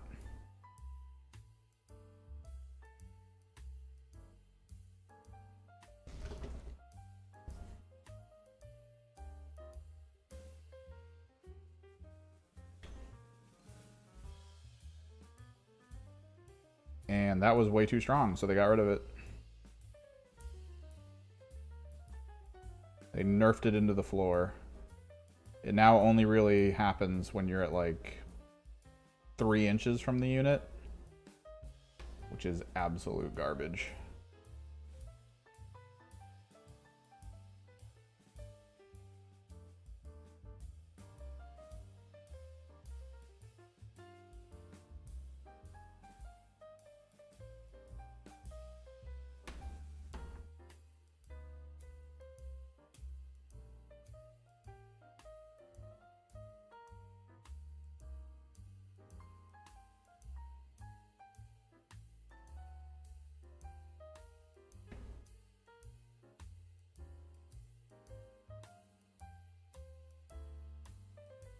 But yeah, I would redo the Geller.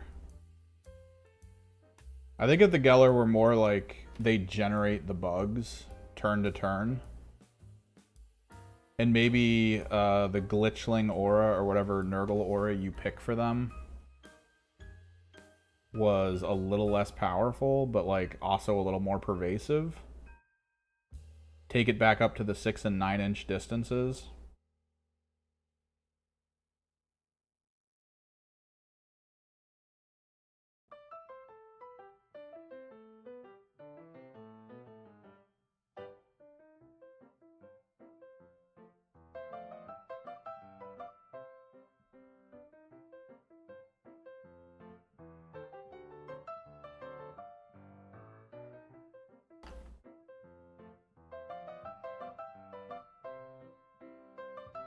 Because the aura was cool, man. Reduce attacks by 1. I think it's ranged attacks in particular.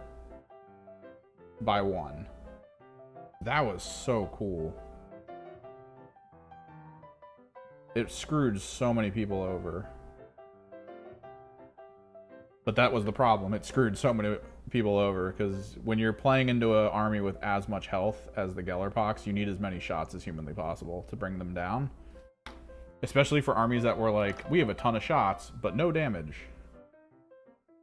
Like, oh, alright, I'll be with you shortly, and you'll be dead. So, hooray.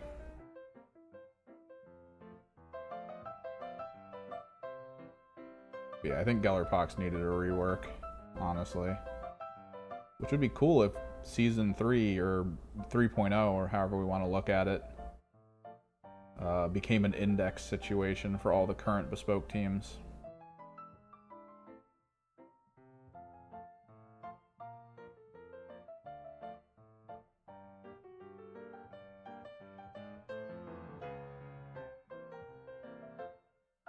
Alright, last guy for the basing ring. And then we got to get moving, because I went over by about a half an hour. Thank you all for chilling. To everyone that swung through and then vanished, because that's how streaming works. Big day today for viewership. I know 150 in the grand scheme doesn't sound like a lot. We'll also hit these with Samasi Desert as we close out, I guess. But it's cool to see. It's always cool to see. I was worried because I haven't really done anything on YouTube in a bit. And everything seemed to start slowing down. And I was getting worried. But then to come back and stream and actually get some viewership, kind of cool. Kind of cool.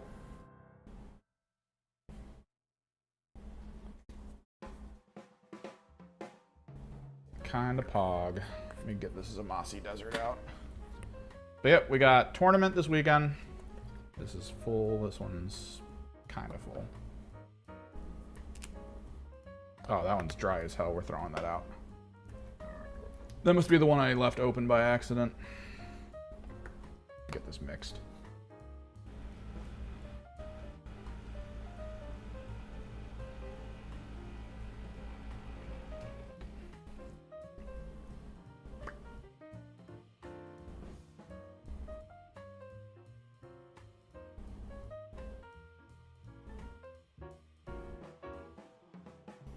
Sand dry brush, just for that extra tone. Should probably bring up my box that I'm gonna have to apply this all to.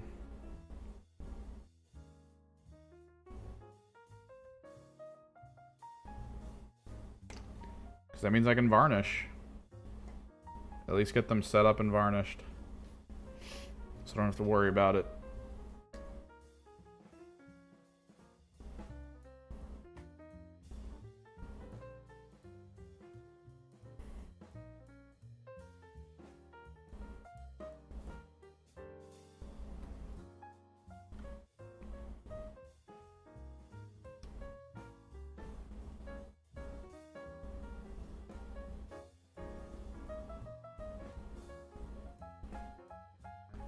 Reminder to anyone in the Philadelphia area, there is a convention coming up called Too Many Games. I will be there because it's part of my other editing job. I'll be there kind of in that capacity. But there are tournaments as well going on. There's an Underworlds tournament on Sunday, a 40K tournament going on Saturday, and I will be trying to attend both of them because I would love to like actually get some playtime in.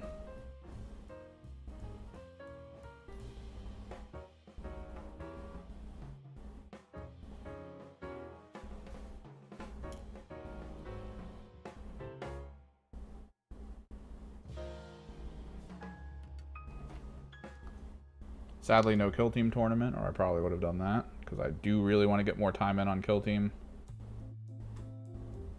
But with 10th edition out and all that, I feel like a lot of people's attention spans have been pulled away a little bit.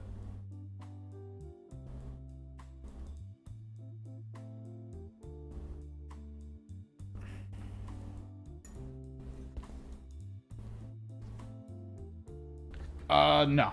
These are cultists. You could use them as neophytes, though. But these are for my Chaos Cultists that I use in my Soulforge list, as well as my Thousand Suns.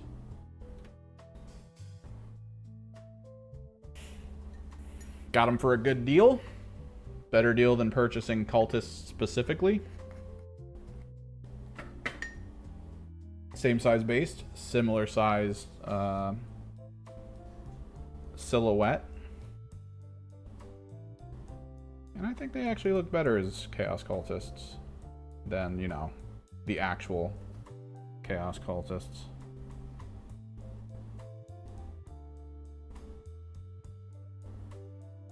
But yeah, we're just putting on the last touches before we get moving. Get these varnished. Grab a couple things because I want to try to work on the Rhino these next couple days. And then my entire army will be done and painted for the tournament on Saturday.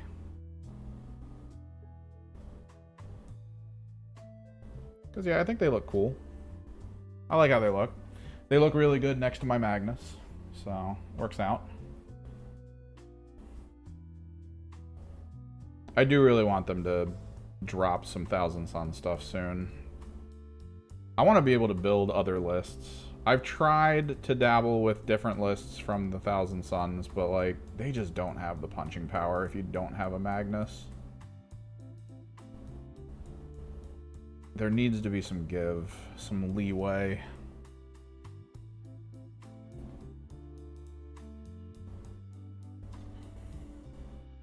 Come on, give me that Zangor's list. +1 to charge rolls. When you charge, you get like +1 to strength, +1 to weapon skill. Give me reason.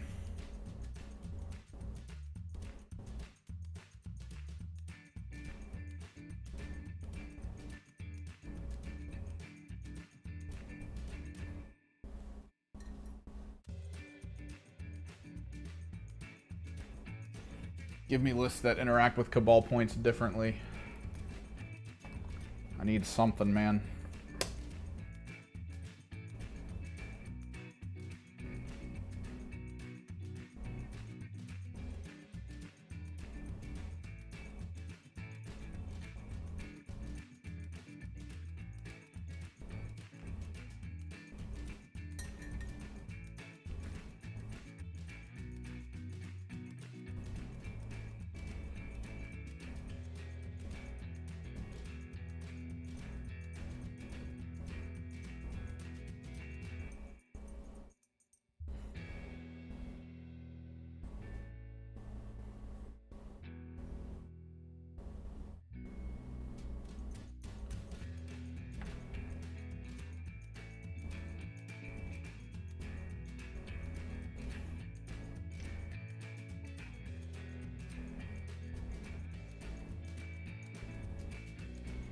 But yeah, Gene Stealer cults. Once we're done this, we have to finish up my Soulforged.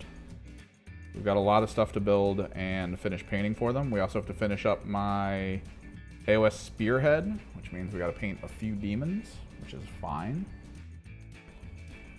And then we need to get back to my GSC, which means I need to grab a couple more things of Pure Strains and a Patriarch, which means we probably won't worry about GSC until the Necromunda stuff comes out, since I kind of want to use that model. Because it looks poggers. It looks really good.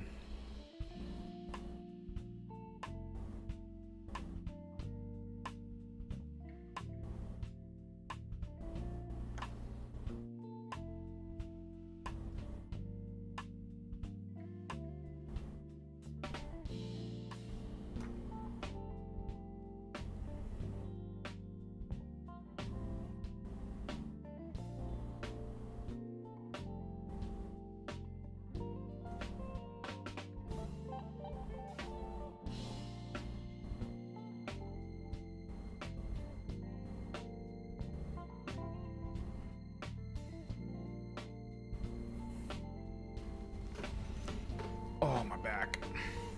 Been sitting for hours. I literally haven't gotten up since we started painting today. That's not good. I need to start mixing in breaks. Stand up and move around. Stretch out.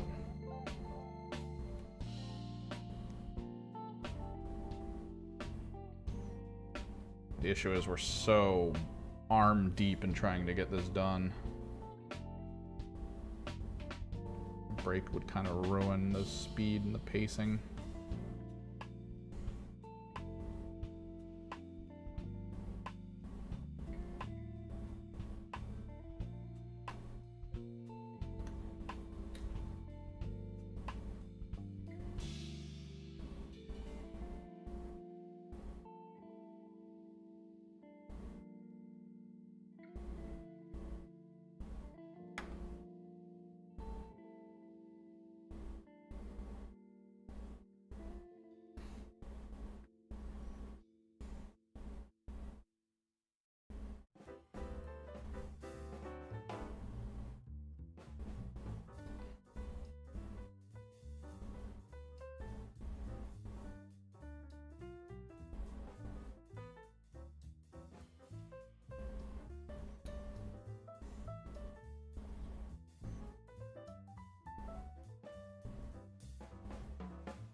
I'm interested to see what comes out of the GSC Codex.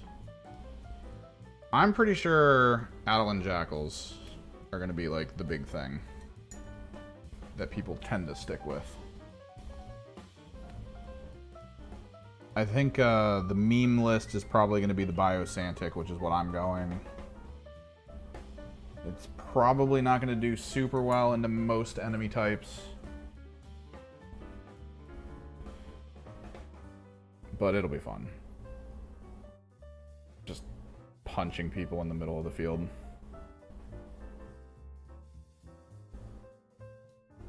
I feel like there's going to be a gimmick in it that someone's going to find out, though, that could be really good. Like, if there's some way to give Infiltrate to, like, your basic squad of Metamorphs, and then to just make a wall of Metamorphs. Actually, can the Biophagus...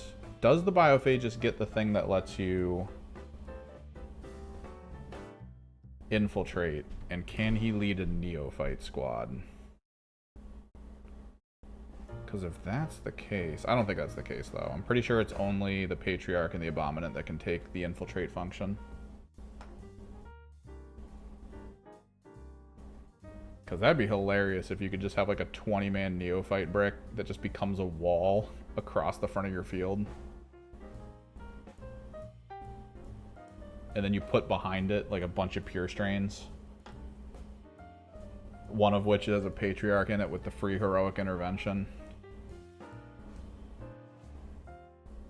Oh, that'd be wonderful.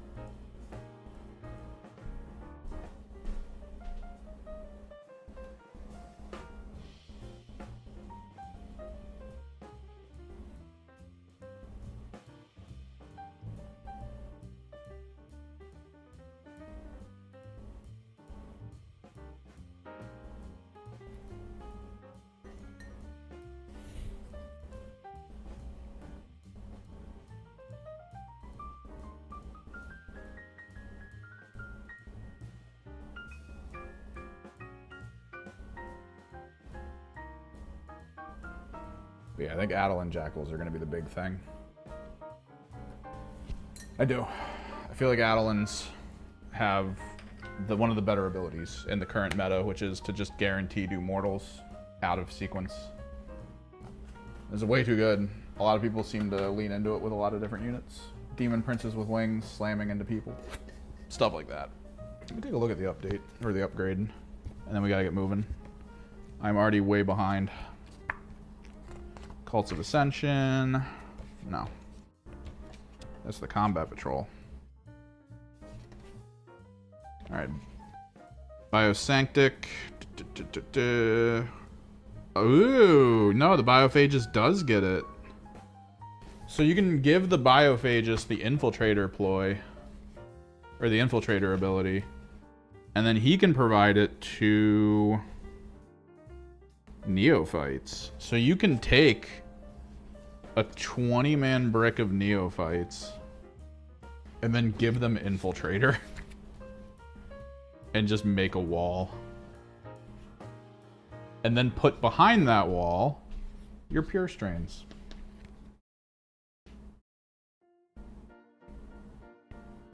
Seriously though, it's just a 20-man brick of Neophytes with a... Oh, dude, that's actually kind of cool.